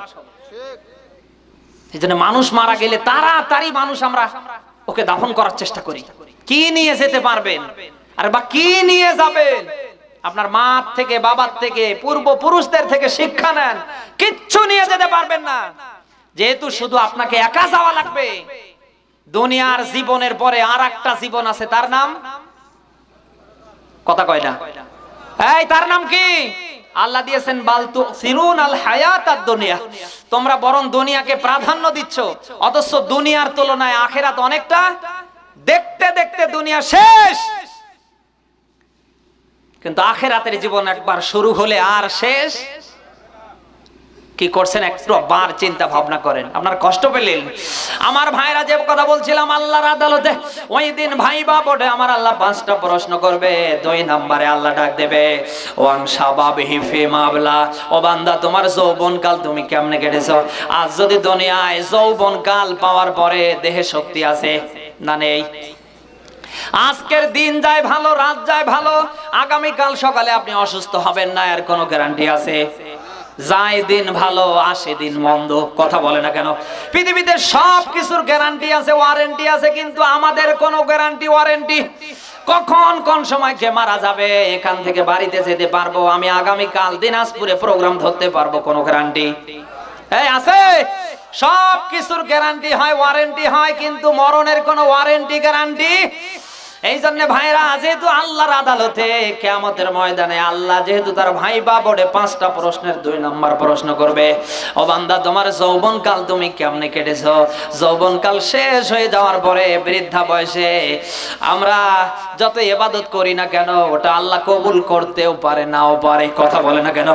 বাল্যকালের ইবাদত আর বৃদ্ধা বয়সের ইবাদত, এটা বোনাস। এটা এক লেখার পরে ডান পাশে যখন আপনি একটা শূন্য দেবেন, ওটা হবে 10। কত? আবার যখন একটা শূন্য লাগিয়ে দেবেন, ওটা হবে 100। আবার যখন একটা শূন্য লাগিয়ে দেবেন, তখন হয়ে যাবে 1000, কথা বলে না কেন? আবার যখন একটা শূন্য লাগিয়ে দেবেন, তখন হবে 10,000। আবার যদি একটা শূন্য লাগিয়ে দেন, তখন আর 1000 থাকে না, তবে তখন হবে 1,00,000। বলেন আল্লাহু আকবার। যৌবন বয়সে যারা ইবাদত করছেন না, তাদের দিকে ইঙ্গিত করে বলছি, ভাই যৌবন বয়সে ইবাদত করবেন আর বৃদ্ধা বয়সে গিয়ে যত ইবাদত করবেন এইরকম আমার আল্লাহ বোনাস করে দেবে। 3 নম্বরে আল্লাহর নবী দিয়েছে, আমার আল্লাহ তার ভাই বা বড়ে ওই দিন জিজ্ঞেস করবে, ও আমালিহি মিন আইন ইকতাসাবা, ও বান্দা দুনিয়ায় তোমাকে অনেক ধন দিয়েছিলাম, সম্পদ দিয়েছিলাম, অনেক টাকা পয়সার মালিক আমি বানিয়েছিলাম, এমনও মানুষকে আমি আল্লাহ মানুষের বাড়িতে দিন মজুর করে খাওয়াইছি, অনেকে রিক্সা চালিয়ে, ভ্যান চালিয়ে, অটো চালিয়ে, অনেককে হাত পেতে পেতে ভিক্ষা পর্যন্ত করিয়ে খাওয়াইছি। এদেশে আছে না নেই? আল্লাহর নবী বলেন, ওই দিন আমার আল্লাহ মানুষের ধন সম্পদ গুলি অর্জন করার ব্যাপারে জিজ্ঞেস করবে। আজ অনেক মানুষের ধন সম্পদ, জমি জায়গা, ব্যাংকের টাকা সব অবৈধ, এলাকায় তো নেই। অনেকের তাকিয়ে দেখেন, জমি জায়গা, ঘর বাড়ি, ধন সম্পদ সুদের টাকার, ঘুষের টাকার, মানুষকে ফাঁকি দেওয়ার, এলাকায় তো নেই। এই কারা সুদ খান, হাত তোলেন তো দেখি। এলাকায় কি সুদ নেই নাকি? হ্যাঁ নাকি এলাকায় সুদ নেই? এই কারা সুদ খান, হাত তোলেন দেখি। ও তো আল্লাহর বড় ওলি। আজ যারা সুদের টাকা দিয়ে, আজ যারা মানুষের হক নষ্ট করার অর্থ দিয়ে, আজ যারা জনগণের অধিকার নষ্ট করে 180 মাইল বেগে সম্পদ বাড়াচ্ছেন, সেটা জমি জায়গা হতে পারে, ব্যাংকের টাকা হতে পারে, যেটাই হতে পারে, কিয়ামতের ময়দানে এই সম্পদ অর্জনের ব্যাপারে জিজ্ঞেস করবে কে? আজ যা করছেন একটু আন্দাজ করে করেন, কিয়ামতের ময়দানে জবাব। এই কথা বল না কেন? এই জবাব দেওয়া লাগবে না। হযরত আবু বকরের মতো মানুষ হাউমাউ করে ওই সময় কান্না করতেন। নবীর সাহাবীরা ডাক দিয়ে বলতেন, আবু বকর আমিরুল মুমিনিন, কান্না করো কেন? হ্যাঁ, ডাক দিয়ে বলছে, সঙ্গী সাথীরা এই জন্যই কান্না করি, আমাকে আল্লাহ যদি মানুষ না বানিয়ে গাছের লতা পাতা, জমিনের ঘাস বানাতো, দুনিয়ায় শেষ হয়ে যেত, কিয়ামতে বিচার হতো না, আল্লাহর আদালত পর্যন্ত যাওয়া লাগতো না। আমি আবু বকরকে যদি কিয়ামতের ময়দানে জিজ্ঞেস করে, আবু বকর তোমাকে যা দিয়েছি জবাব দাও, এই পারবে? হযরত আবু বকর মনে হয় সাধারণ মানুষ, জান্নাতি মানুষের ভেতরে আবু বকর ছিল 1 নাম্বার। জান্নাতের 8টা দরজা থেকে ডাক আসবে, আবু বকর আমাদের ভেতরে আসো, আমাদের ভেতরে আসো। তামাম দুনিয়ার সব ইমানদারদের ইমান যদি এক জায়গায় রাখা হয়, সিদ্দিক আকবর হযরত আবু বকরের ইমান আর এক জায়গায় রাখা হলে মহান আল্লাহর কাছে আবু বকরের মর্যাদা বৃদ্ধি পাবে। আরে ভাই, সেই আবু বকর সব সময় কান্না করতেন, আমি আল্লাহর আদালতে বিচার যখন শুরু হবে আমি কি জবাব দিতে পারবো? আমি আবু বকর যদি ধরা পড়ে যাই, তাহলে জাহান্নাম ছাড়া আমার কোন জায়গা। আজ আমরা কি করছি? সুদ ঘুষ সব একাকার, ন্যায় অন্যায় কিচ্ছু বুঝি না। আরে ভাই, এগুলি বোঝার জন্য, পার্থক্য নির্ণয় করার জন্য তো আল্লাহ ভালো মন্দের একটা মেশিন দিয়েছে। এই কথা বললে কেন? এখন আপনি সব ক্ষণস্থায়ী কয়েকদিনের জন্য, ছেলের জন্য, মেয়ের জন্য, এই যে 180 মাইল বেগে সুদের টাকা দিয়ে মানুষের জমি জায়গা সব জাল দলিল করে, আইল ঠেলে ঠেলে মানুষের হক নষ্ট করে, আপনি যে এই জিনিসগুলি করে গেলেন, করলেন, এতে তো গোনা হলো। এই যে সন্তানগুলি খাচ্ছে, এই জিনিসগুলি যতদিন থাকবে, টেরাকে টেরাকে মনে হয় কবরে সওয়াব যাবে না? গুনাহ হবে না? আপনার ওই ছেলে তো নেবে, ভাগ নেবে, যে আমার আব্বা আল্লাহ অর্ধেক গোনা আমারে দাও, নেবে না? বউ তো নেবে। আমার ভাইরা কি বলছি, আবেগ দিয়ে নয় বিবেক দিয়ে একটু বোঝার চেষ্টা করেন। ওয়ামা আলিহি মিন আইন ইকতাসাবা, বান্দা দুনিয়ায় ধন সম্পদ কিভাবে অর্জন করেছো? আমার ভাইরা, এই ধন সম্পদ, জমি জায়গা, ঘর বাড়ি, টাকা পয়সায় শুধু তা না, আপনার পা থেকে নিয়ে আপনার বডিটাতে আল্লাহ যত কিছু দিয়েছে, আমার তো মনে হয় তামাম দুনিয়া বিক্রি করলেও হবে না। কথা বলে না কেন? আজ অনেক মানুষের 2টা হাত নেই, আজ অনেক মানুষের 2টা পা নেই, আজ অনেক মানুষের কান আছে, শোনার শক্তি নেই, চোখ আছে, দেখার কোনো শক্তি নেই। কথা বলেন, অনেক মানুষ আছে, ওরা মানুষ আমাদের মতো চিন্তা ভাবনা করতে পারে না। আমার ভাইরা, আল্লাহ তাআলা পা থেকে দিয়ে শুরু করে এত সুন্দর 2টা হাত, 2টা পা, হরিণের মতো 2টা কান, দেখার মতো 2টা লাইট নামের চক্ষু, এবং তামাম দুনিয়ার খাবারগুলো টেস্ট করার জন্য আল্লাহ জিহব্বা নামের যে একটা মেশিন দিলেন। আমার ভাইরা, আপনি একটা বারের জন্য চিন্তা ভাবনা করেন, আমার আল্লাহ যদি আমাকে এগুলি ভালো না দিয়ে কোনো একটা খারাপ করে দিত, তাহলে আজকে আমার ঠিকানা হতো স্টেশনে। কথা বলে না কেন? আজকে আমার ঠিকানা হতো পথে পথে। এই জন্য প্রিয় সিরাজগঞ্জবাসী, আবেগ দিয়ে নয় একটু বিবেক দিয়ে বোঝানোর ব্যাপারে কথাগুলি বলছি। আপনিও আবেগ দিয়ে নয় একটু বিবেক দিয়ে বোঝার চেষ্টা করেন আমি কি করছি, কি বলছি। আল্লাহ তাআলা ওই দিন যেহেতু আপনাকে দুনিয়ার ধন সম্পদ অর্জনের ব্যাপারে জিজ্ঞেস করবে, এই জন্য ধন সম্পদগুলি আমাদের হওয়া লাগবে স্বচ্ছ। পারবেন তো? ইবাদত কবুল হওয়ার জন্য কোরআন শরীফে যত কথা, আমরা বিশেষ করে দুইটা জিনিস পেয়েছি। ইবাদত কবুল হওয়ার জন্য দুইটা জিনিস লাগে। এক নম্বরে ইবাদত হওয়া লাগবে কার জন্য? সবাই বলেন। আমরা জানি যে কুল ইন্না সলাতি ওয়া নুসুকি ওয়া মাহইয়ায়া ওয়া মামাতি লিল্লাহি রাব্বিল আলামিন। নামাজ বলেন, রোজা বলেন, জীবন বলেন, মৃত্যু বলেন, তামাম দুনিয়ায় যা হবে সব লিল্লাহে। এই কার জন্য? তাহলে ইবাদত কবুল হওয়ার দুইটা সিস্টেম। একটা হওয়া লাগবে আল্লাহর জন্য, দুই নাম্বার ইবাদত কবুল হওয়ার যে শর্ত, হালাল খাবার। কি খাবার? আরো জোরে।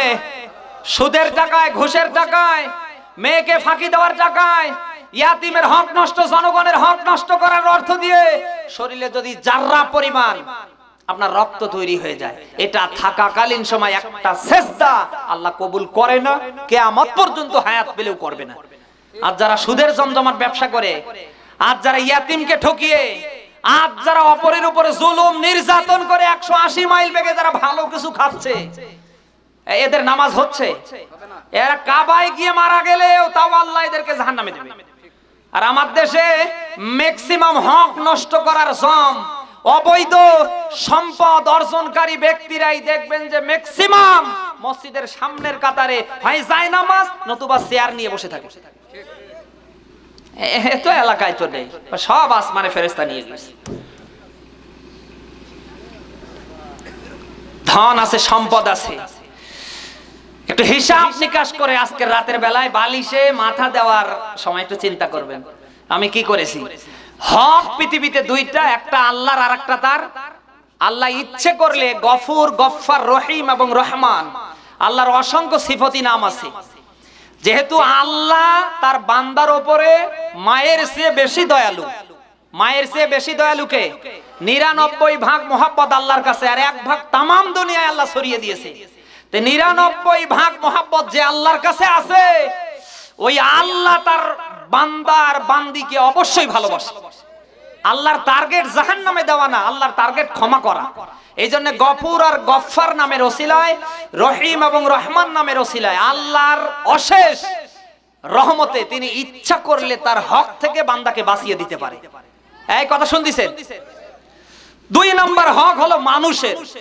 এই যে মানুষের কাছ থেকে 10,000 টাকা ধার করে নিলেন, 10 দিনে দেওয়ার কথা, 10 মাস হয়ে যায়, এখন দেওয়া যাতে না লাগে আপনি বিবাদ বাঁধিয়ে ফেললেন। এই এলাকায় তো নেই। দোকানে বাকি করার পরে বেশি টাকা বাকি হলে অনেক মানুষ আছে, ওরা আশেপাশে যায় না, টাকা কি করে দেওয়া না লাগে দেখবেন যে ঝগড়া বাঁধিয়ে ফেলে। এলাকায় তো এরকম নেই। তারপরে অনেক মানুষ আছে জমি জায়গা টাকা পয়সা মরার আগে সব ছেলের নামে দিয়ে যায়, দোয়া করে খাবা দুধ ভাবে খা। আর মেয়ের মাথা অবিকল ডাইন হাত দিয়ে দোয়া করে, খা মা দুধ ভাবে খা, দুধ ভাতে খা, তোর জন্য দোয়া করে গেলাম। জমি জায়গা টাকা পয়সা দিল ছেলে, আর দোয়া করছে মেয়ে। ওটা টাটকা শয়তান। এলাকায় এরকম নেই। আপনি এই যে হক নষ্ট করলেন, ওটা তো আল্লাহর বান্দি। আল্লাহর বান্দা হয়ে, আল্লাহর বান্দি হয়ে আপনি যদি দুনিয়ায় কোনো বান্দা বান্দির 1টা টাকা 10টা টাকা কোন দিক দিয়ে হক নষ্ট করেন, ও মাফ না করলে কিয়ামত পর্যন্ত আল্লাহ মাফ করবে না। কিসের নামাজ, কিসের রোজা করেন আপনি, কিসের ভালো কাজ করেন? হক মারার জম সেজে বসে আছে। এই এলাকায় তো নেই। আমার ভাইরা, খালি সম্পদ বাড়ালে হবে না। এই সম্পদগুলি বৈধ পন্থার না অবৈধ পন্থার আমাদের অবশ্যই অ্যানালাইসিস করা লাগবে। কারণ এই সম্পদের ব্যাপারে জবাব দেওয়া লাগবে কার কাছে?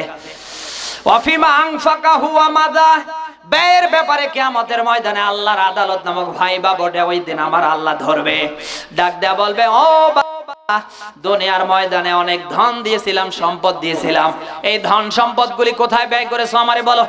আজ অনেক মানুষ এই দেশে আছে, ধন সম্পদ থাকার পরে যেখানে দান করা লাগবে, ব্যয় করা লাগবে, ওখানে করতে চায় না।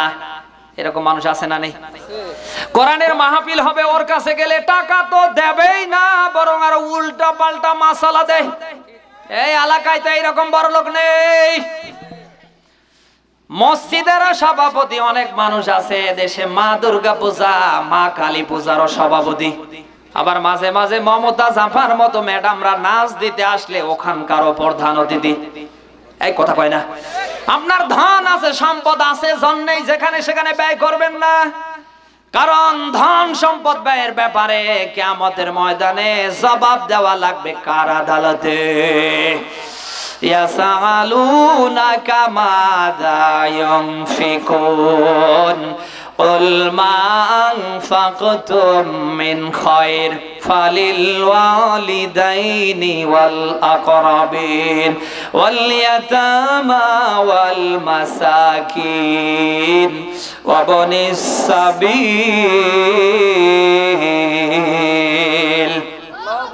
সূরা বাকারা 2 নম্বর সূরা 2 নম্বর 12 নম্বর পৃষ্ঠার 215 নম্বর আয়াতে আমার আল্লাহ কথা বলে দিয়েছেন।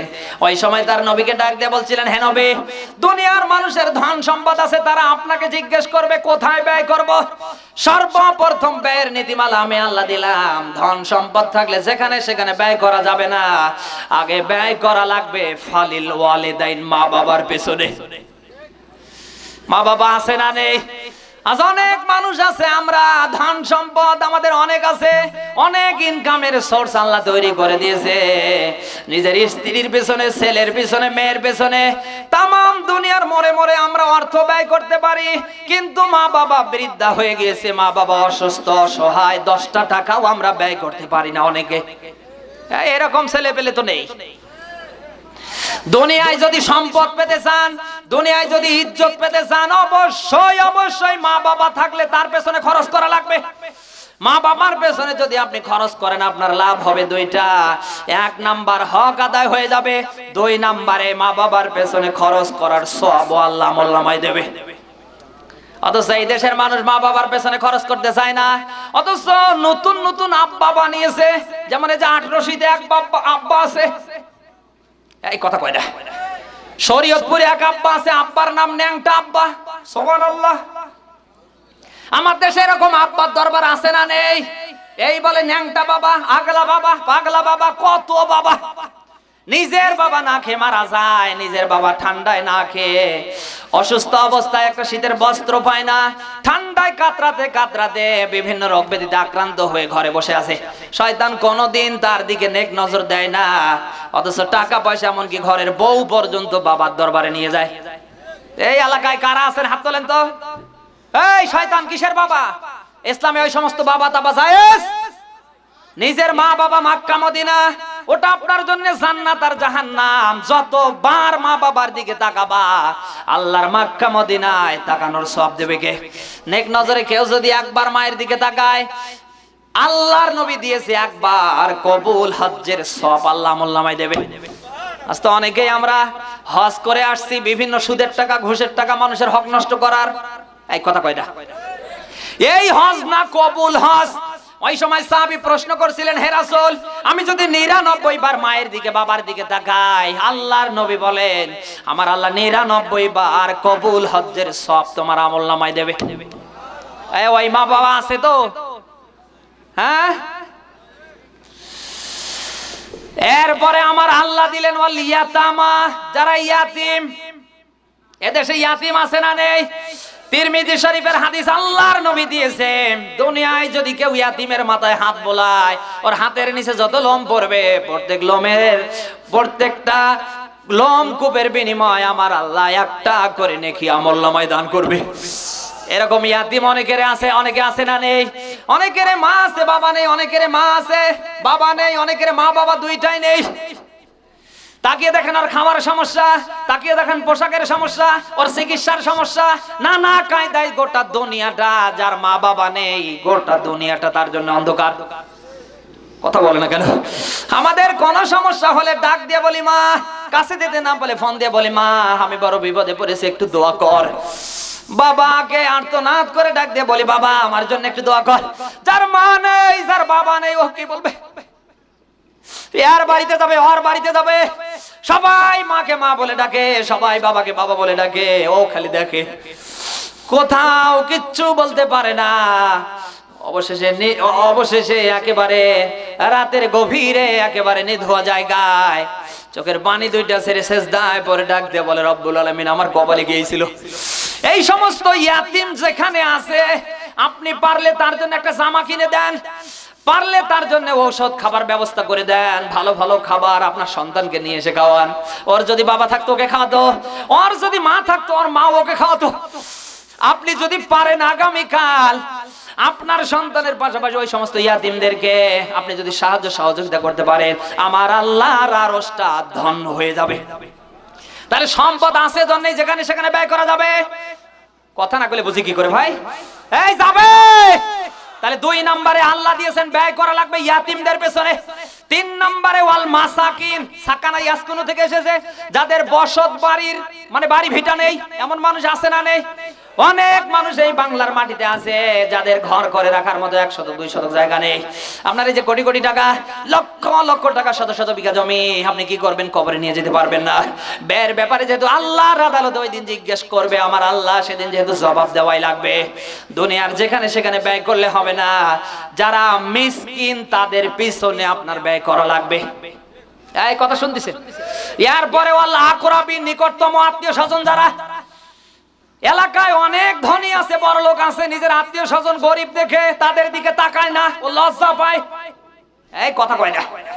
অনেক মানুষ এই দেশে আছে, আপনি তাকে আত্মীয় স্বজনের কাছে আসতে চায় না, তাদের 10, 5, 20 হাজার টাকা দিয়ে সাহায্য করতে চায় না, একটাই এই জন্যই যে ওই গরিব।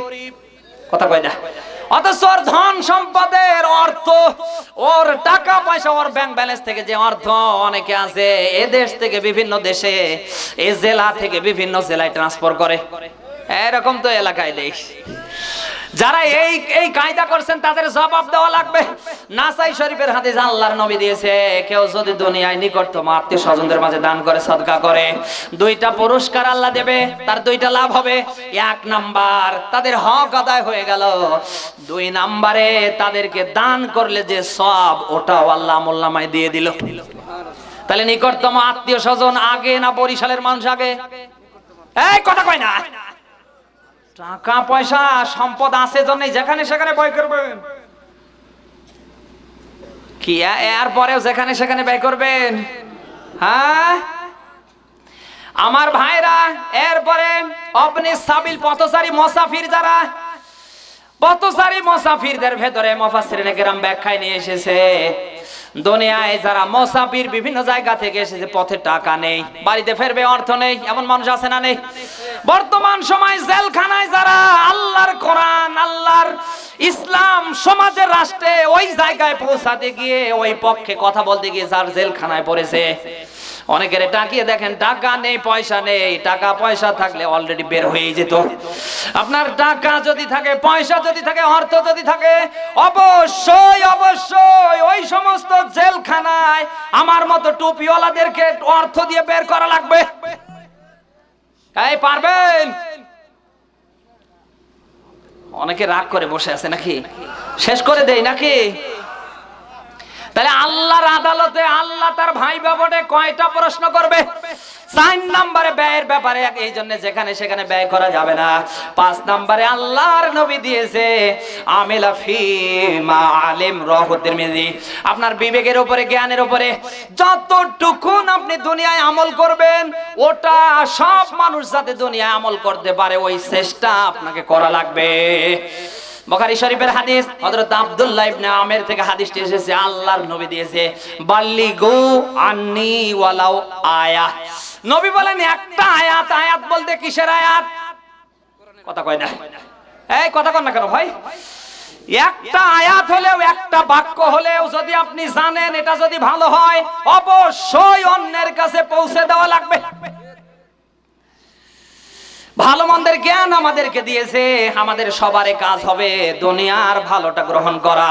এই দুনিয়ায় আল্লাহর বিধানের পক্ষে, আল্লাহর ইসলামের পক্ষে, আল্লাহর বিধান দিয়ে, আল্লাহর ইসলাম দিয়ে প্রত্যেকটা মানুষ ভালো হওয়ার দরকার আছে না নেই? এই কারা রাজি আছেন হাত তুলে দেখি। লিল্লাহে তাকবীর, আল কোরআনের আলো, লিল্লাহে তাকবীর।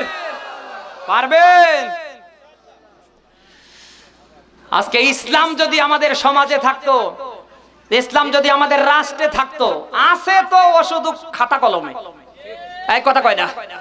আজকে ইসলামের নিয়ম নীতি দিয়ে, আল্লাহর বিধান দিয়ে আমাদের পরিবার থেকে যদি রাষ্ট্র পর্যন্ত চলতো, বাংলার মাটিতে অন্যায়, অশ্লীলতা, বেহায়াপনা, দুর্নীতি, টেন্ডারবাজি একটাও মানুষ চোখে দেখতো না। ওই সময় ইসলাম এবং আল্লাহর বিধান দিয়ে খলিফাতুল মুসলিমিন হযরতে ওমর যখন রাষ্ট্র চালাচ্ছিলেন, আপনারা কি কষ্ট পেলেন? নিজের সন্তান অপরাধ করে ফেলেছে, ছাড় দিয়েছে, অবশেষে নিজে রায় দিয়ে ফেলেছে, সন্তানকে তোমরা পিটাও। সন্তান পিটনি খেতে খেতে অবশেষে মারা গিয়েছে। আজ এই দেশে, দেশের প্রধানমন্ত্রী থেকে নিয়ে একেবারে গ্রামের ওয়ার্ডের মেম্বার পর্যন্ত, ওরাও অপরাধ করলে বিচার হয় না, বিচার হয় সাধারণ মানুষের।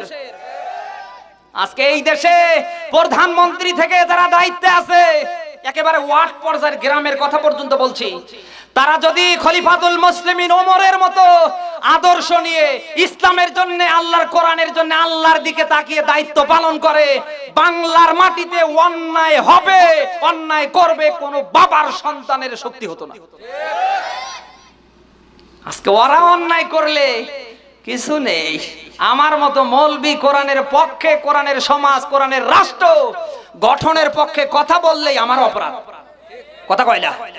মানে ওরাই এ দেশটাকে, মনে ও দেশ ওদের, আর আমরা সব পাসপোর্ট করে ভারত থেকে আসি না, এমনটা তো। স্বাধীন দেশের আমরা স্বাধীন নাগরিক। আপনি এ দেশের স্বাধীন একজন নাগরিক, আপনি পুরো পাওয়ার নিয়ে আপনার নাগরিক যে যোগ্যতা আপনি দেখাতে পারবেন, আপনার ওটা বহাল থাকবে আর আমার থাকবে না, নাকি?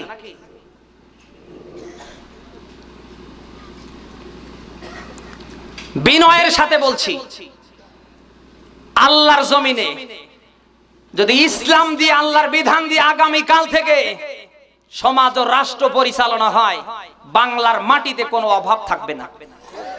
মদিনার পরে একটা দেশ আছে, তার নাম কি? সবাই বলেন। সোনার মদিনা, সোনার। এই বাংলাদেশের মাটির নিচে কত কি, কিন্তু চোর সিটার বাটপারদের কারণে আজ হচ্ছে না কিছু। এই দেশে যা আছে, এই রাঘব বোয়ালরা যদি দুর্নীতি না করে, এদেশের মানুষ খেয়ে শেষ করতে পারবে না। এই কথা বল না কেন? এই জন্য আপনি যদি মুসলমান দাবি করেন, আপনি যদি রাসূলুল্লাহর উম্মত দাবি করেন, ইসলাম প্রতিষ্ঠার জন্য, আল্লাহর বিধান সমাজে রাষ্ট্রে বাস্তবায়নের জন্য আল্লাহর নবী মুহাম্মদুর রাসূলুল্লাহ জেল খেটেছে, রক্ত দিয়েছে, সাহাবায়ে কেরাম জীবন দিয়েছে। আপনি যদি সেই আল্লাহর বান্দা রাসূলের উম্মত মুসলমান দাবি করেন, আপনাকে ওই ভূমিকা পালন করা লাগবে। আর ওই ভূমিকা পালন করতে গিয়ে যদি জেলখানায়ও যাওয়া লাগে, মুসলমান যারা তারা জেলখানায় যাবে, কোনো মৃত্যুর ভয় পরোয়া করবে না। মৃত্যুর তো ভয়, ওই জেলখানার ভয়, ফাঁসির ভয়, মামলার ভয়, হামলার ভয় তো তারাই করবে যাদের জন্ম হয়েছে মুনাফিকের রক্ত দিয়ে। কথা কয় না? মুসলমানের সন্তান জানে মৃত্যু আমার জন্য হাতিয়া। আল্লাহর দিন, আল্লাহর বিধান সমাজের রাষ্ট্রে বাস্তবায়ন করতে গিয়ে যদি আমার জীবন যায়, আমার যদি মৃত্যু হয়, তাহলে আমি শহীদ। আর যদি বেঁচে যাই, আল্লাহ যদি ফিরিয়ে দেয়, আমি গাজী। কিন্তু মুনাফিকরা কথা কয় না। ওই সময় আল্লাহর নবী মুহাম্মদুর রাসূলুল্লাহ সাল্লাল্লাহু আলাইহি সাল্লামের ইসলাম প্রতিষ্ঠা করার কাজে, আল্লাহর বিধান সমাজে রাষ্ট্রে বাস্তবায়ন করার কাজে যারা সবচেয়ে বেশি ক্ষতি করেছে, তারাই ছিল মুনাফিক। আজও বাংলার মাটিতে তাকিয়ে দেখেন, হিন্দুর দ্বারা, বৌদ্ধের দ্বারা, খ্রিস্টানের দ্বারা, অন্য বিধর্মীর দ্বারা ইসলামের যতটুকুন ক্ষতি না হয়, তার চেয়ে বেশি ক্ষতি হচ্ছে নামধারী মুনাফিকদের দ্বারা। আল্লাহ পাক বলেন ইয়া আইয়ুহান নাবিয়্যু জাহিদিল কুফার ওয়াল মুনাফিকিনা ওয়াগলুদ আলাইহিম ওয়া মাআওয়াহুম জাহান্নাম। বলেন আল্লাহু আকবার। সূরা তাওবার 10 নম্বর পারা 18 নম্বর পৃষ্ঠার প্রথম নম্বর লাইনের 73 নম্বর আয়াতে আমার আল্লাহ ওই সময় নবীকে মুনাফিকদের ব্যাপারে কাফেরদের ব্যাপারে দিয়েছে, হে নবী আপনি কাফের আর মুনাফিকদের বিরুদ্ধে সংগ্রাম করুন, যুদ্ধ করুন, চেষ্টা জিহাদ করুন অগলুস কঠোরভাবে। কিভাবে? এই কথা বল না কেন? তাহলে বোঝা গেল ওই সময়ও কাফের ছিল, ওই সময়ও মুনাফিক, ওই সময় আবু জাহেলের দ্বারা, আবু লাহাবের দ্বারা, উতবার দ্বারা, সাইবার দ্বারা, মক্কার 14 দলের নেতা কর্মীর দ্বারা ইসলামের যতটুকু না ক্ষতি হয়েছে তার চেয়ে বেশি ক্ষতি হয়েছে নামধারী মুনাফিকদের দ্বারা। যেমন আব্দুল্লাহ ইবনে উবাই আল্লাহর নবী মুহাম্মদ রাসূলুল্লাহর পেছনে 5 ওয়াক্ত নামাজও পড়তো, রমজান মাসে রোজা রাখতো, নবী মুহাম্মদ রাসূলুল্লাহর সাথে হজও করতো, দুনিয়ার ভালো ভালো কাজ করতো। কিন্তু আল্লাহর নবী মুহাম্মদ রাসূলুল্লাহ ইসলামের নিয়ম নীতি দিয়ে, আল্লাহর বিধান দিয়ে সমাজ রাষ্ট্র চালাবে, ওই শয়তান বাধা দিত। এই কথা বল না কেন? আজও এই বাংলার মাটিতে তাকিয়ে দেখেন, আমার মতো টুপিওয়ালারা পার্লামেন্টে মেম্বার হবে, পার্লামেন্টের প্রধানমন্ত্রী হবে, এই দেশটা শাসন করবে, এই দেশটা আল্লাহর ইসলাম দিয়ে, কোরআন দিয়ে তামাম দুনিয়ার দুর্নীতি মুক্ত করবে। বাংলার মাটিতে কাফেরদের চেয়ে, হিন্দু বৌদ্ধ খ্রিস্টানদের চেয়ে যারা বেশি আমাদের বাধা দিচ্ছে তারাই হলো আব্দুল্লাহ ইবনে উবাইয়ের মতো মুনাফিক। অনেক মুনাফিক এখানেও আছে না নেই? 5 ওয়াক্ত নামাজ পড়ে, মসজিদে গিয়ে দেখবেন জিকির আজকার করে, সুন্নাত পড়ে, নফল পড়ে, কত আমল করে, কিন্তু টুপিওয়ালারা রাষ্ট্র ক্ষমতায় যাবে ও শুনলেই রাগ করে। ইসলামের সমাজনীতি আছে, অর্থনীতি আছে, রাষ্ট্রনীতি আছে, ও মনে করে হুজুররা কেন ওই জায়গায় যেতে চায়, হুজুররা কেন ও কথা বলে। মানুষ মারা যাওয়ার পরে জানাজা দেবে, 3 দিন 7 দিন 40 দিন পালন করবে আর খাবে। এইরকম মানুষ নেই যারা শুধু নামাজটাকে ইসলাম মেনে নিয়েছে, যারা রমজানের রোজাটাকে ইসলাম মেনে নিয়েছে, যারা হজটাকে ইসলাম মেনে নিয়েছে, সস্তা সস্তা সুন্নাত আমলগুলি যারা ইসলাম মেনে নিয়েছে, ওদের রক্তকালকে বাংলার বিভিন্ন হাসপাতালে ডায়াগনস্টিক সেন্টারে নিয়ে গিয়ে পরীক্ষা করেন, ওর রক্তের সাথে কোনো মুসলমানের রক্ত মেলবে না। আমার ভাইরা, এই জন্য আল্লাহর নবী দিয়েছে, দুনিয়ায় মুনাফিক যারা হবে, মুনাফিকদের ব্যাপারে তোমরা আল্লাহর দরবারে দোয়া করবে না। মুনাফিকরা মারা গেলে ওদের জানাজায় তোমরা যাবে না। কেন? নবীজি দিয়ে বুখারী শরীফের হাদিস, আল্লাহর নবী মুহাম্মদ রাসূলুল্লাহ ওই সময় আব্দুল্লাহ ইবনে উবাইর জানাজা নিয়ে যখন দাঁড়িয়ে গেলেন, এই মুনাফিকের জানাজায় আমার আল্লাহ নবীকে সতর্ক করেছে কোরআনের 2টা আয়াত দিয়ে। কয়টা? সবাই বলেন। সূরা তাওবার 10 নম্বর পারা 19 নম্বর পৃষ্ঠার প্রথম নম্বর লাইনের 80 নম্বর 84 নম্বর 2টা আয়াতে আল্লাহ দিয়েছেন। ডাক দিয়ে বলছেন, হে নবী, কার জন্য আপনি আমি আল্লাহর কাছে ক্ষমা প্রার্থনা করেন, দোয়া করেন? কার জন্য জানাজার নামাজে, কার জন্য আপনি আমার কাছে দোয়া করেন? হাত তোলেন। কারণে তো ছিল টাটকা মুনাফিক। কথা বলে না কেন? ওই দিন থেকে আল্লাহর নবী যত দিন দুনিয়ায় বেঁচে ছিলেন, কোন মুনাফিকের জানাজায় নবী যায়নি। আমরা যদি উম্মত দাবি করি, বাংলার মাটিতে যারা মুনাফিকি করতে ধরা পড়বে, ওটা মারা যাওয়ার পরে ইন্না লিল্লাহ বলা মুসলমানের জন্য হারাম। এই কারা পারবেন দেখি? হাত তুলে দেখি। লিল্লাহে তাকবীর। আল কোরআনের আলো। মুনাফিকের জন্য জানাজায় দোয়া করা যাবে না, গুনাহ। কোন জানাজার নামাজে দোয়া চলবে না, ওর কবরের পাশে কোনো দোয়াও করা যাবে না। কথা কার? এখন যদি বলেন যে না আমি করবই, বুখারী শরীফের হাদিস, আল্লাহর নবী দিয়েছে, মান তাশাব্বাহা বিকওমিন ফাহুয়া মিনহুম। নবী বলেন, দুনিয়ায় যার সাথে যার মহব্বত হবে, ভালোবাসা হবে, কাল কিয়ামতের ময়দানে তার সাথে তার হাসর হবে।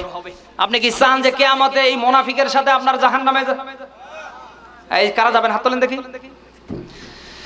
ওই সময় আল্লাহর নবী মুহাম্মদুর রাসূলুল্লাহর যদি জানাজার নামাজ মুনাফিকের আমার আল্লাহ ফেরত দিতে পারে, আজও বাংলার মাটিতে ওই মুনাফিকের দাড়ি নিয়ে, টুপি নিয়ে, জুব্বা নিয়ে, আব্বা নিয়ে, নামাজ নিয়ে, রোজা নিয়ে, হজ নিয়ে, যাকাত নিয়ে, তাসবিহ টেপা নিয়ে, আজ ওই বাংলার মাটিতে কেউ যদি মুনাফিকি করতে মারা যায়, স্বয়ং ফেরেশতা জিবরাইল এসে জানাজা দিলেও কাজ হবে না।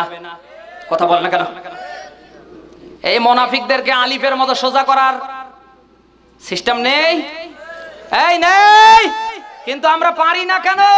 কারণ আমার মতো মৌলবীর কারণে, কথা কয় না, এদেশে আমার মতো টুপিওয়ালার কারণে এই মুনাফিকরা সোজা হয় না। কারণ আমি হুজুর একটা বলি আর এক হুজুর এসে উল্টে দেয়। আজকে আমরা হুজুরা যদি আলিফের মতো সোজা হতাম, বাংলার মাটিতে ইসলামের বিরুদ্ধে, আল্লাহর বিধানের বিরুদ্ধে, আল্লাহর বিরুদ্ধে, রাসূলের আদর্শের বিরুদ্ধে কারো বাবার ক্ষমতা ছিল না আঙ্গুল বাঁকা করে কথা বলা। আজ আমরা হুজুরা তো বেকায়দা। হুজুর একটার মধ্যে শেষ করবেন, একটা তো বাজেনি, শেষ করে দেই নাকি? মানে শীতের রাত এই শেষ করে দেই নাকি? এখন এদের যে কোন জায়গায় চুলকানি উঠছে আমি তো জানি না। বক্তারা গভীরে, আপনাদের কষ্ট হচ্ছে, আমি শেষ করে দেই নাকি?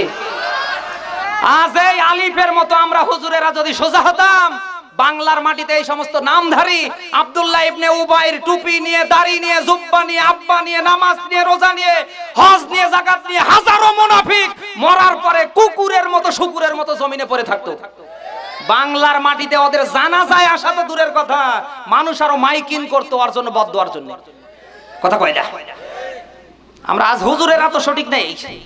কে সুদ খায়, কে ঘুষ খায়, কে দুর্নীতি করে, কে ইসলামের বিরুদ্ধে কথা বলে, কে কি করে করুক, আমরা শুধু খাওয়ার ধান্দায় সব একাকার করছি। কালকেই যদি মসজিদের মেম্বার থেকে আমার মতো হুজুরেরা যদি আলিফের মতো সোজা হয়ে হক কথা বলে, এক আল্লাহর দিকে তাকিয়ে ইসলামের সঠিক কথা বলে, বাংলার মাটিতে মুনাফিক আলিফের মতো সোজা হতে 7 দিনও লাগবে না। কিন্তু আমরা হুজুররা তো অনেকে আছি মসজিদের সভাপতির ভয়ে কথা বলি না, অনেকে আছি সেক্রেটারির ভয়ে কথা বলি না, অনেকে আছি দলীয় নেতাকর্মীর ভয়ে কথা বলি না। এই কথা বল না কেন? অনেকে আমরা আজীবন নিজের বাবার মনে করে মসজিদে ঢুকেছি, আর বের হওয়া যাতে না লাগে এই জন্য হক কথা সব মাইনাস, সব ওই উপর থেকে যেগুলো কিস্সা কাহিনী আমরা ওগুলি সারি। এইরকম ইমাম এই দেশে নেই যারা এক আল্লাহর দিকে তাকিয়ে কারোর সাথে বন্ধুত্ব শত্রুতা করতে পারবে না, ওর ঈমান নেই। নবীজির হাদিস, মানা হাব্বা লিল্লাহ ওয়া আবগাদা লিল্লাহ ওয়া আতা লিল্লাহি ওয়া মানা লিল্লাহ ফাকাদ ইসতাকমালাল ঈমান। রাহুল বুখারী হযরত উমামা থেকে হাদিসটি এসেছে। আল্লাহর নবী বলেন এক আল্লাহর দিকে তাকিয়ে বন্ধুত্ব করা লাগবে, এক আল্লাহর দিকে তাকিয়ে শত্রুতা করা লাগবে। আপনি কাউকে কিছু দেবেন, এটাও কার জন্য করা লাগবে? সবাই বলেন, তাহলে আপনার ঈমানটা পূর্ণ করে দেবে। আজ যে হুজুরেরা মসজিদে বিশাল বড় পেট, এক একটা পেট, তার দিকে তাকিয়ে এদেশের গর্ব, এদেশের মহিলারা লজ্জা পায়, এরকম নেই। নবী মুহাম্মদ রাসূলুল্লাহ থেকে একটা আদম পর্যন্ত কোন নবীর পেট এত বড় ছিল না। আজ যে সমস্ত হুজুরের পেট বড়, আপনি খোঁজ নিয়ে দেখেন ও হালাল কোনটা, হারাম কোনটা, সুদারু, মদারু, গাজারু, ও কিচ্ছু বোঝে না। ও দাওয়াত দেওয়ার আগে গিয়ে বসে থাকে। যারা এক আল্লাহর দিকে তাকিয়ে মসজিদে হক কথা, ইসলামের জন্য, কোরআনের জন্য, আল্লাহর জন্য, এদেশের সমাজের রাষ্ট্রে ইসলাম প্রতিষ্ঠিত হবে, যারা আল্লাহর দিকে তাকিয়ে বলতে পারে না ওর পেছনে নামাজ হয় না, কিয়ামত পর্যন্ত হবে না। যারা টাকা দেন কালকে থেকে বাদ দেবেন। আর নতুবা আরেকটা কর্মসূচি আছে, জুমার নামার কানে, ওই আমি মানুষের বাড়িতে 6 ঘন্টা কাজ করে 400 টাকা পাই, রিক্সা চালে 300 টাকা, মোটরসাইকেল চালে আমি পাই 600 টাকা, তোর এই বাবার কেচ্চা শোনার টাইম নেই। হয় হক কথা বল, কোরআন আছে, হাদিস আছে, অন্তত রেফারেন্স সহ বল, নতুবা কিন্তু সামনের সপ্তাহে তোর পেছনে নামাজ পড়বো না। দেখেন ওই শয়তান সোজা হয় কিনা। আচ্ছা, বাংলার মাটিতে মুসলমানের যদি মুনাফিক না শাস্তাম, মুনাফিকি না করতাম, বাংলার মাটিতে একটা আলেমকে জেলখানায় যাওয়া লাগতো না, একটা আলেমের বিরুদ্ধে কেউ কলম চালানোর সাহস করতো না, একটা আলেমের মাহফিলে বক্তৃতা বন্ধের জন্য মাইক কেড়ে নেওয়া তো দূরের কথা, ওই সমস্ত জারজের বাচ্চার ক্ষমতা হতো না স্টেজে ওঠা। কিন্তু দুঃখজনক হলেও সত্য, আমরা তো হয়েছে সব মুনাফিক। মুসলমানি সব জমা দিয়ে আমরা সবাই ধরেছি মুনাফিকের পালা। কি হয় হোক, আমরা দেখার দরকার নেই, শুধু আস্তাগফিরুল্লাহ নাউজুবিল্লাহ। শয়তান আজীবন আস্তাগফিরুল্লাহ নাউজুবিল্লাহ পড়বা। যে সমস্ত আলেমরা এসেছেন কান খাড়া করে শুনবেন, যারা আল্লাহর দিকে তাকিয়ে হক কথা বলতে পারেন না, ইমামতি ছেড়ে দেবেন, বাদামের দোকান করবেন, পানের দোকান করবেন, মানুষের বাড়িতে কামলা দিয়ে খাবেন, অটো কিনবেন, কিয়ামতের ময়দানে আল্লাহর আদালত থেকে হয়তো বাঁচতে পারবেন। নতুবা যদি বাপের মসজিদ মনে করে ঢুকছি আর বের হব না, কে কি বলে বলো, কি হয় হোক, কিয়ামতের ময়দানে তোকে জাহান্নামের আগুনে আল্লাহ জ্বালাবে। এরকম তো সুবিধাবাদ জিন্দাবাদ ইমাম দেশে নেই, আছে? আমার ভাইরা, ওই সময় মুনাফিকরা সর্বাত্মক চেষ্টা করেছে আল্লাহর নবী মুহাম্মদ রাসূলুল্লাহ কোরআন দিয়ে যাতে ইসলাম প্রতিষ্ঠিত করতে না পারে, ইসলামের নিয়ম নীতি সমাজ রাষ্ট্রে বাস্তবায়ন করতে না পারে। আজও বাংলার মাটিতে তাকিয়ে দেখেন, যারা এই বিরোধিতা করছে তারা হিন্দু না, বৌদ্ধ না, খ্রিস্টান না, তারা মুনাফিক। আল্লাহ পাক বলেন, এই সমস্ত মুনাফিক যদি তোমাদের মাঝে উদয় হয় তাহলে অবশ্যই তোমাদের কাজ হবে ওদের থেকে আলাদা হওয়া। কি হওয়া? মুনাফিককে চেনার ব্যাপারে কায়দা সিমটম কোরআনে আছে না নেই? সূরা বাকারার 8 নম্বর আয়াতে আল্লাহ দিয়েছেন, ওয়ামিনান নাসি মাইয়াকুলু আমান্না বিল্লাহ। আল্লাহ বলেন, মানুষের ভেতরে এমন কিছু মানুষ আছে যারা মুখে বলে আল্লাহ তোমার উপর ঈমান এনেছি, তোমার আখিরাত পরকাল। আল্লাহ বলেন, ওমা হুম বিমুমিনিন, আসলে ওরা মুমিন না। এ কথা কার? উদাহরণটা ভালো করে বোঝানোর জন্য অনেক সময় লাগে, আমি তাড়াহুড়া করে বলছি। আগামী কালকে এই ব্যাঙের বাচ্চা আর মাগুরের বাচ্চা দুইটাই আপনি একখানে নেবেন, বোঝার কোনো কায়দা নেই কোনটা ব্যাঙের বাচ্চা আর কোনটা মাগুরের বাচ্চা। এক কথা বলে না কেন? দাড়ি থাকলেই, মাথায় টুপি থাকলেই, বড় পাগড়ি থাকলেই, জুব্বা থাকলেই, চেহারা একখান ভালো থাকলেই, হুজুর হলেই যে ওটা মুমিন, ওটা মুসলমান, এটা কিন্তু না। পরীক্ষার জন্য সিমটম দিয়েছে কে? ইউরাউনান নাসা ওয়ালা ইয়াযকুরুনাল্লাহা ইল্লা কলিলা। সূরা নিসা 5 নম্বর পারা 20 নম্বর পৃষ্ঠার 142 থেকে 145 পর্যন্ত আল্লাহ কথাগুলি দিয়েছেন। আল্লাহ পাক বলেন, ওই সমস্ত মুনাফিক যারা হবে তারা দুনিয়ায় নামাজ, রোজা, হজ, যাকাত, দান, সদকা, দুনিয়ার যে কাজই করুক না কেন একটাও আমি আল্লাহর জন্য করবে না, সব করবে মানুষের মন জয়ের জন্য। এই কথা কি শুনতেছেন? মুনাফিক যারা হবে তাদের সব কাজ হবে মানুষের জন্য। এই কথা শুনতেছেন? আজ আমরা অনেক মুনাফিক, এই যে আপনাদের ভোটের ডিক্লার হলে আমরা এই দেশে দেখতে পাবো, একেবারে মাথায় টুপি দিয়ে, দাড়ি কাটা বন্ধ করে, গায়ে একটা পাঞ্জাবি দিয়ে, মানে এমন কায়দায় আসবে মনে হয় জান্নাত থেকে পালিয়ে এসেছে। এমন এমন কথা বলবে, এমন এমন ওয়াদা করবে, ভোট পাওয়ার পরে কথা একটাও রাখবে না, ওয়াদাও রাখবে না। জনগণের যে সম্পদ উপর থেকে আসবে ও সব নিজের বাবার মনে করে খাবে। তো এলাকায় দেশ মুনাফিকের চিহ্নের ব্যাপারে আল্লাহর নবী বুখারীতে 3টা সিমটম দিয়েছে।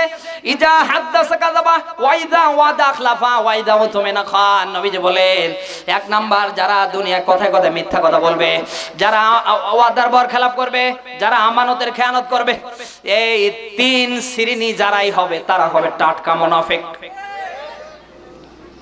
আপনি কি রাগ করলেন? আজ এই মুনাফিকরা সর্বাত্মক চেষ্টা করছে টুপিওয়ালারা কোন ক্রমে যাতে হক কথা বলতে না পারে, আর টুপিওয়ালারা যাতে এই সমাজে ইসলাম আল্লাহর বিধান প্রতিষ্ঠা করতে না পারে। ওই সময়ও মুনাফিকদের টার্গেট ছিল। আজও বাংলার মাটিতে যারা ওই সমস্ত মুনাফিক, তারাও ওইভাবে এই টার্গেট পুরো করছে। কথা বলে কেন? আজকে মিজানুর রহমান আজহারিকে যারা দেশ থেকে তাড়িয়ে দিয়েছে, বাংলার বিভিন্ন জেলায় যারা আমির হামজাকে আসা নিষিদ্ধ করে দিয়েছে, তারেক মনোয়ারকে আসা নিষিদ্ধ করে দিয়েছে, আব্দুল্লাহ আলামিনকে যারা আসা নিষিদ্ধ করে দিয়েছে, আমার মতো হুজুরকে বিভিন্ন জায়গায় যারা আসতে দেয় না, একটাও হিন্দু না, বৌদ্ধ না, খ্রিস্টান না, সব মুনাফিকের রক্তে জন্ম হওয়া। তারা ভালো করেই জানে এরা যদি আসে আমাদের ময়দান তো এমনি নেই, আরো থাকবে না। মুনাফিকরা সর্বাত্মক চেষ্টা করেছিল, আজও মুনাফিকরা সর্বাত্মক চেষ্টা করবে। কোন লাভ? এই লাভ হবে ফি তুগয়ানিহিম ইয়ামাহুন। সূরা বাকারার 15 নম্বর আয়াতের শেষের অংশে আল্লাহ দিয়েছেন, আল্লাহ বলেন, আমি অবাধ্যতায় তোমাদের ছেড়ে দিয়েছি, কি করবি কর, কত মুনাফিকি করবি কর। আল্লাহ কিন্তু আসলে মানুষকে ছাড় দেয়, ছেড়ে এই দেয় দেয় দেয়। ওয়ালা ইয়াহসাবান্নাল্লাযীনা কাফারু আন্নামা নুমলি লাহুম খায়রুল লিআনফুসিহিম ইন্নামা নুমলি লাহুম লিয়াসদাদু ইসমা।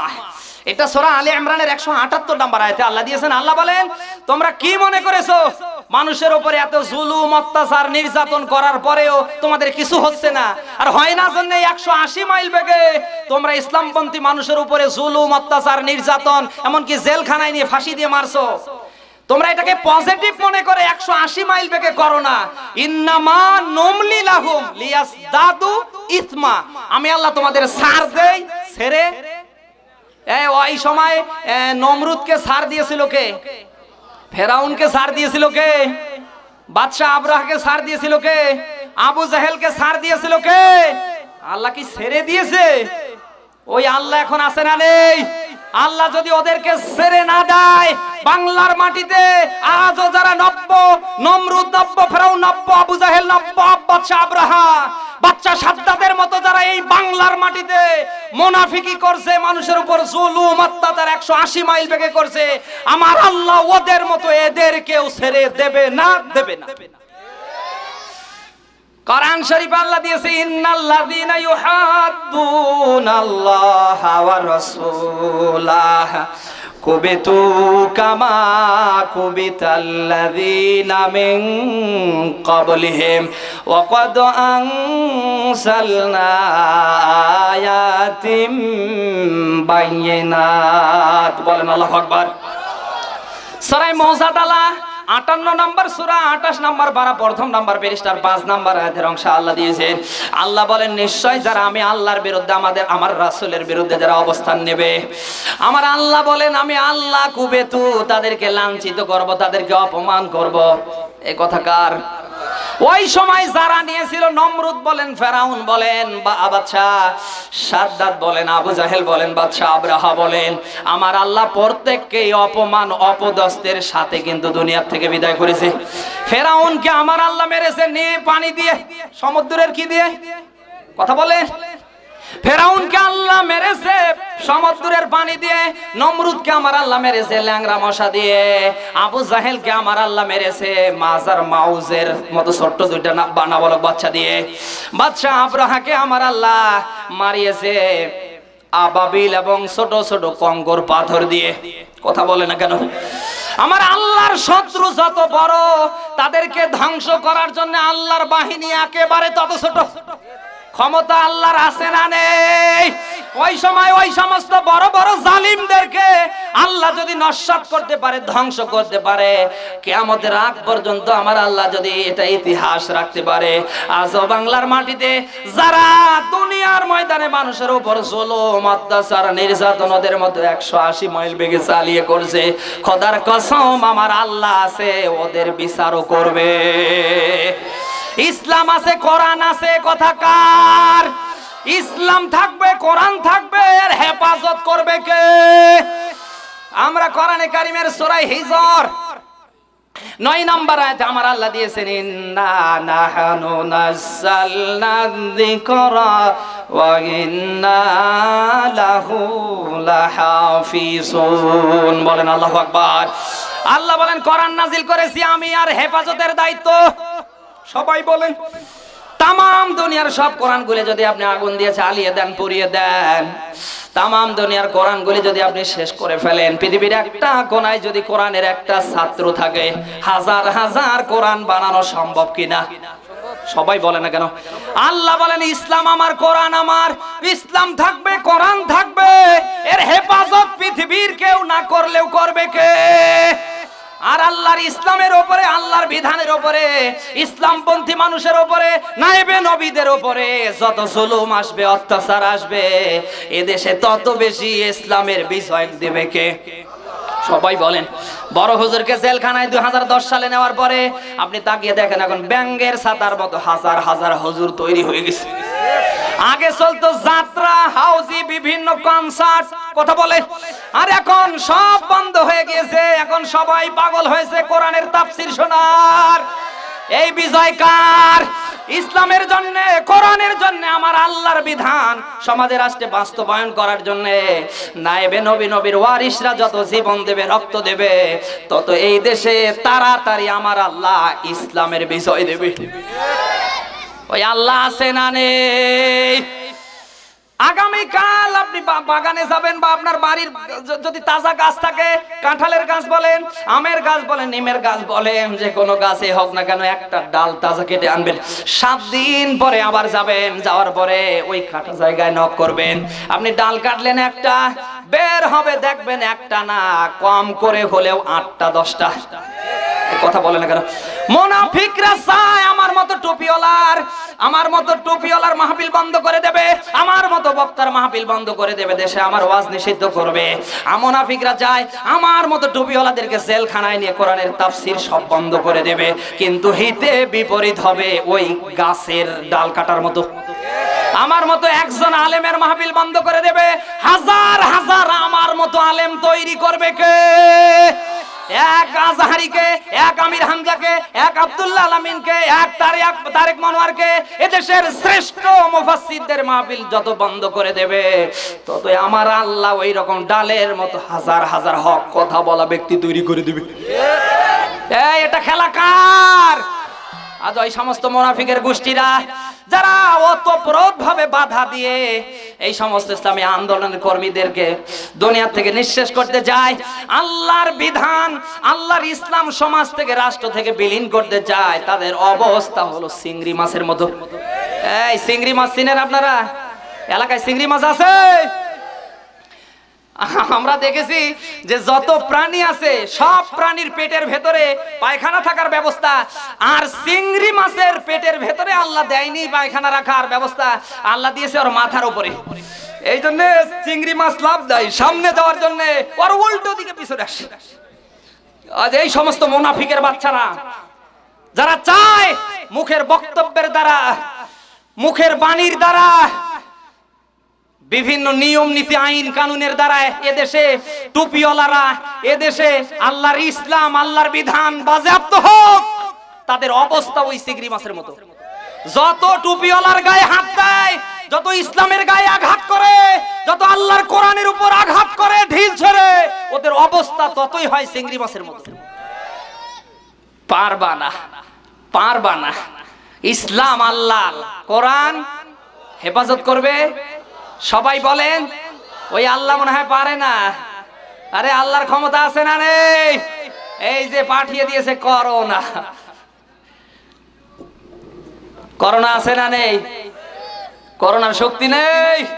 এ পর্যন্ত শিক্ষা প্রতিষ্ঠান উন্মুক্ত হয়নি, আরো জানি সামনে কতদিন আছে আল্লাহ ভালো জানে। আজও বিভিন্ন জেলায় তাফসীর মাহফিল নিষিদ্ধ, শুধু করোনা। কত মানুষকে বেকায়দায় ফেলিয়েছে এই করোনা। ক্ষমতা আল্লাহর নেই। ওই আল্লাহ যদি এই করোনাটাকে 180 মাইল বেগে বাংলাদেশে ছড়িয়ে ছিটিয়ে দেয়, কিসের অহংকার করেন? কিসের ক্ষমতা দেখান? এই সিটার, এই মুনাফিকের গোষ্ঠী কি করো? তোমার ক্ষমতা আমার আল্লাহর কাছে কিছুই না। তোমার ক্ষমতা 5 বছরের জন্য, তোমার ক্ষমতা একেবারে 71 পর্যন্ত, আমার আল্লাহর ক্ষমতা কিয়ামত পর্যন্ত। দুনিয়ার মানুষের ক্ষমতা ক্ষণস্থায়ী, আর আল্লাহর ক্ষমতা, আল্লাহ বলেন তাবারাকাল্লাযী বিয়াদিহিল মুলক ওয়া হুয়া আলা কুল্লি শাইইন কাদির। বরকতময় সত্তা আমি আল্লাহ, সমস্ত ক্ষমতা আমি আল্লাহর হাতে। সমস্ত দুর্বলতা, অক্ষমতা থেকে যিনি একেবারে সবারে উপরে, এই উপরে যিনি, তিনি কে? ওয়া হুয়া আলা কুল্লি শাইইন কাদির। সব বস্তুর উপরে যার ক্ষমতা চলে তিনি কে? ওই আল্লাহ যদি ইচ্ছে করে কালকেই আমার মৃত্যু দেবে, আপনার মৃত্যু দেবে, কালকেই গোটা দেশটাকে সামান্য বাতাস দিয়ে ধ্বংস করবে, ক্ষমতা আল্লাহর নেই? সামান্য করোনা দিয়ে যদি আল্লাহ ঘরে ঢুকাতে পারে, প্রত্যেকের মুখে মুখে মাস্ক আল্লাহ তুলে দিতে পারে, অনেক মানুষকে মসজিদমুখী করাতে পারে, অনেক খারাপি ছেড়ে মানুষকে আল্লাহ যদি এই করোনা দিয়ে ভালো করতে পারে, ওই করোনা বাদ দিয়ে নতুন আরো কিছু দিয়ে আল্লাহ মানুষকে আলিফের মতো সোজা করতে পারে না? ও ক্ষমতা তো আল্লাহর নেই। আল্লাহর ক্ষমতা যারা বিশ্বাস করে না, বিশ্বাস করেন ওদের ঈমান নেই, ঈমান নেই, ওদের ঈমান নেই। এদেশে অনেক মানুষ আছে আল্লাহর ক্ষমতা বিশ্বাস করে না। ঈমান ভাঙ্গার 10টা কারণ আছে, তার ভেতরে কেউ যদি আল্লাহর ক্ষমতা বিশ্বাস না করে, যে আল্লাহও পারে, দেশের সরকারও পারে। আমরা এই দেশে অনেকে বলি সব ক্ষমতার উৎস জনগণ। এই শয়তান, ক্ষমতার উৎস যদি জনগণ হয় তা করোনাকে ঠেকাতে পারে না কেন? এই কথা কয় না। তাহলে বোঝা গেল ক্ষমতার উৎস। এই ক্ষমতার উৎস কে? একমাত্র ক্ষমতাকে বিশ্বাস করব কার?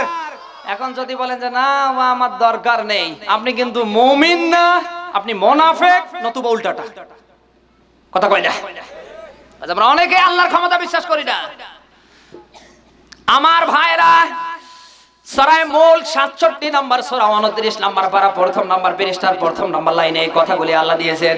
2 নম্বর আয়াতে আল্লাহ দিলেন আল্লাযী খালাকাল মাউতা ওয়াল হায়াতা লিয়াবলুয়াকুম আইয়ুকুম আহসানু আমালা। সরে বলেন আল্লাহু আকবার। আল্লাহ বলেন আমি মৃত্যু আর জীবন সৃষ্টি করলাম। এই কথা কি শুনতেছেন? মৃত্যু আর জীবন সৃষ্টি করে কে? সবাই বলেন। মৃত্যু দেওয়ার ক্ষমতা দুনিয়ার কারো হাতে নেই, একমাত্র মৃত্যু দেওয়ার ক্ষমতা কার? সূরা ওয়াকিয়ার 60 নম্বর আয়াতে আল্লাহ দিয়েছেন নাহনু কদ্দারনা বাইনাকুমুল মাউত। আল্লাহ বলেন আমি মৃত্যুকে নির্ধারণ করি কে কখন মারা যাবে, কোন অবস্থায় মারা যাবে, সুস্থ অবস্থায় মারা যাবে না অসুস্থ অবস্থায় মারা যাবে, কে কোন অবস্থায় মারা যাবে, এটা নির্ধারণ হয় কার কাছে? সবাই বলেন। আজ আমরা এটা বিশ্বাসে করি না। কথা বলেন। অনেকে প্রাণ ভিক্ষা চায় প্রধানমন্ত্রীর কাছে, রাষ্ট্রপতির কাছে।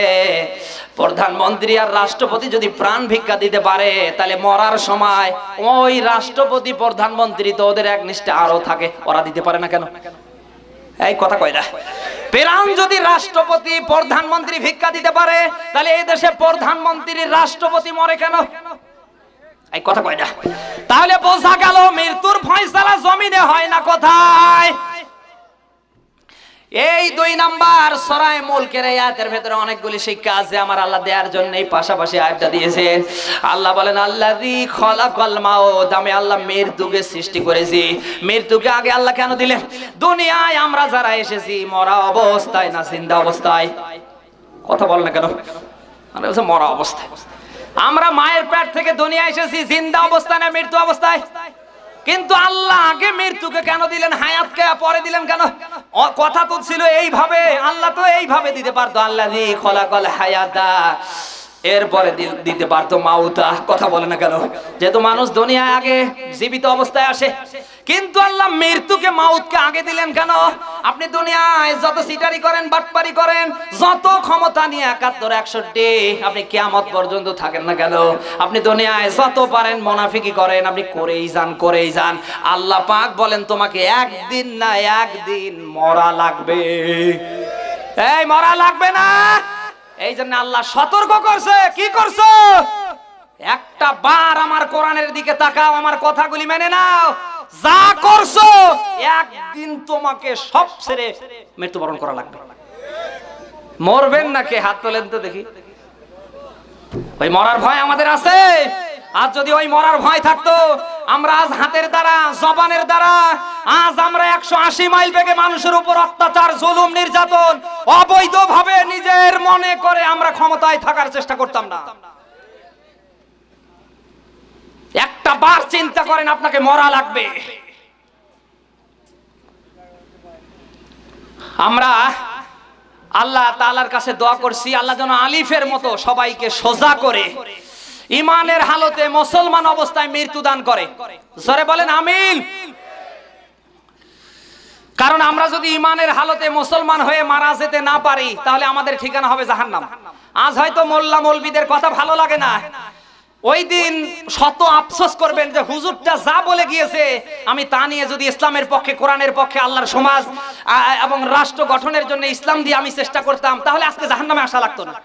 এক কথা বললে কেন? কিন্তু ওই দিন চেষ্টা করে কোনো লাভ হবে না।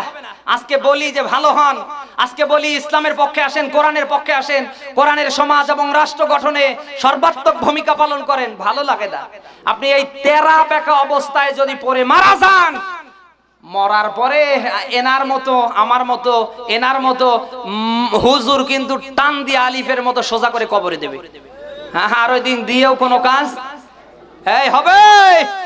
এই সাপ আর ব্যাঙের একটা গল্প মনে পড়লো, শেষ করে দেই। এইটা বলে শেষ করে দেই। একদিন ব্যাঙ ডাক দিয়ে বলে, সাপ ভাই তোমার সাথে বন্ধুত্ব করব। সাপ বলে, তুমি আমার সাথে বন্ধুত্ব করতে চাও? ঠিক আছে করো। ব্যাং ডাক দিয়ে বলছে শর্ত আমার আছে। কি শর্ত? ওই যে তোমার আঁকা বাঁকা চাল চলন বাদ দেওয়া লাগবে। আচ্ছা, এই সাপকে আঁকা বাঁকা ভাবে বানিয়েছে কে জানো? কে? সাপ চেষ্টা করলে পারবে? কয়েকবার ব্যাং এই কথাটা রিপিট করার পরে সাপের রাগ 180 মাইল উপরে উঠে গেছে। কামড় দেবে ভাঙ। ব্যাং আস্তে করে লাফ দিয়ে পুকুরে চলে গেছে। কিছুক্ষণ পরে এক রাখাল এরকম একটা, আপনারা কি বলেন, এই যে লাঠি, এসে দেখে কি গো সাপ। 180 মাইল বেগে সাপের শরীরে আঘাত করে ওকে সোজা করে ও চলে গেছে। অনেকক্ষণ পর ব্যাং পুকুর থেকে লাফ দিয়ে উঠে আস্তে আস্তে তাকিয়ে দেখে কি গো সাপ তো সোজা হয়ে আছে। লাফ দিয়ে দিয়ে কানের কাছে এসে ডাক দিয়ে বলে, সাপ ভাই এখন বন্ধুত্ব করা যাবে। সাপ কি আছে? একবার নয়, দুইবার নয়, তৃতীয়বার রিপিট করার পরে ডাক দিয়ে বলে, সাপ ভাই একটু আগেই তোমাকে বললাম আঁকা বাঁকা পথ ছেড়ে আলিফের মতো সোজা হও। তখন এই আমাকে সবল না দেওয়ার জন্য, ঠোকর মারার, আমাকে কামড় দেওয়ার জন্য চিন্তা চেতনা মাথায় না নিয়ে যদি তখন এই সোজা হওয়ার নিয়ত করতে, অন্তত মানুষের ডাং মার লাঠির খেয়ে মাজা কোমর বাঁকা টাকা করে থাকা লাগতো না। কথা বল না কেন? আজ মোল্লা মৌলবীর কথা ভালো লাগবে না, আজ ইসলামের কথা ভালো লাগবে না, ইসলামের কথা শুনলে গায়ে জ্বালা পড়া শুরু করবে, ওটা আমিও জানি। কিন্তু তাই বলে কোরআনের হক কথা গোপন করা পেলে আর আমি না। বাসায় বাচ্চার জ্বর আসলে মা বাবা দুইজন মিলে সিরাজগঞ্জে নিয়ে যায়, ডাক্তার থার্মোমিটার লাগার পরে দেখে জ্বর 100-এর উপরে, প্যারাসিটামল হয়ে যায় না, এবার অ্যান্টিবায়োটিক একটা সিরাপ দেয়। অ্যান্টিবায়োটিক সিরাপ প্যারাসিটামল সহ মা বাবা সন্তানকে বাড়িতে নিয়ে আসার পরে প্যারাসিটামল 1 চামচ সন্তানের মুখে দেয়, ওটা তো মিষ্টি খেয়ে ফেলে। এরপরে যে অ্যান্টিবায়োটিক সিরাপ দিয়েছে ওটা তো পাউডারের মতো, পানি গরম করে ওখানে ঢালতে হয়। আপনারা মুখে দিয়েছেন কিনা জানি না, ওটা কিন্তু অনেকটাই তিতা। বাচ্চার মুখে দিলে বাচ্চা মুখে নিতে চায় না, বমি করে। কথা বলেন। এখন মা বাবা দুইজনে মিলে যদি বাচ্চার দিকে তাকায়, তাকানোর পরে যদি অ্যান্টিবায়োটিক সিরাপটা খাওয়া থেকে বিরত রাখে, ওই বাচ্চার কিয়ামত পর্যন্ত জ্বর ভালো হবে। কথা বলে না কেন? মা বাবা তখন কিন্তু সন্তানের ওই দিকে আর তাকাবে না। বমি কত করে করুক, 1 চামচ খাওয়ার পরে যদি বমি করে, মা বাবা আবারও আর 1 চামচ প্রয়োজনে হাত ধরে বুকের উপর চাপা দিয়ে হাঁ করে খাওয়াবে।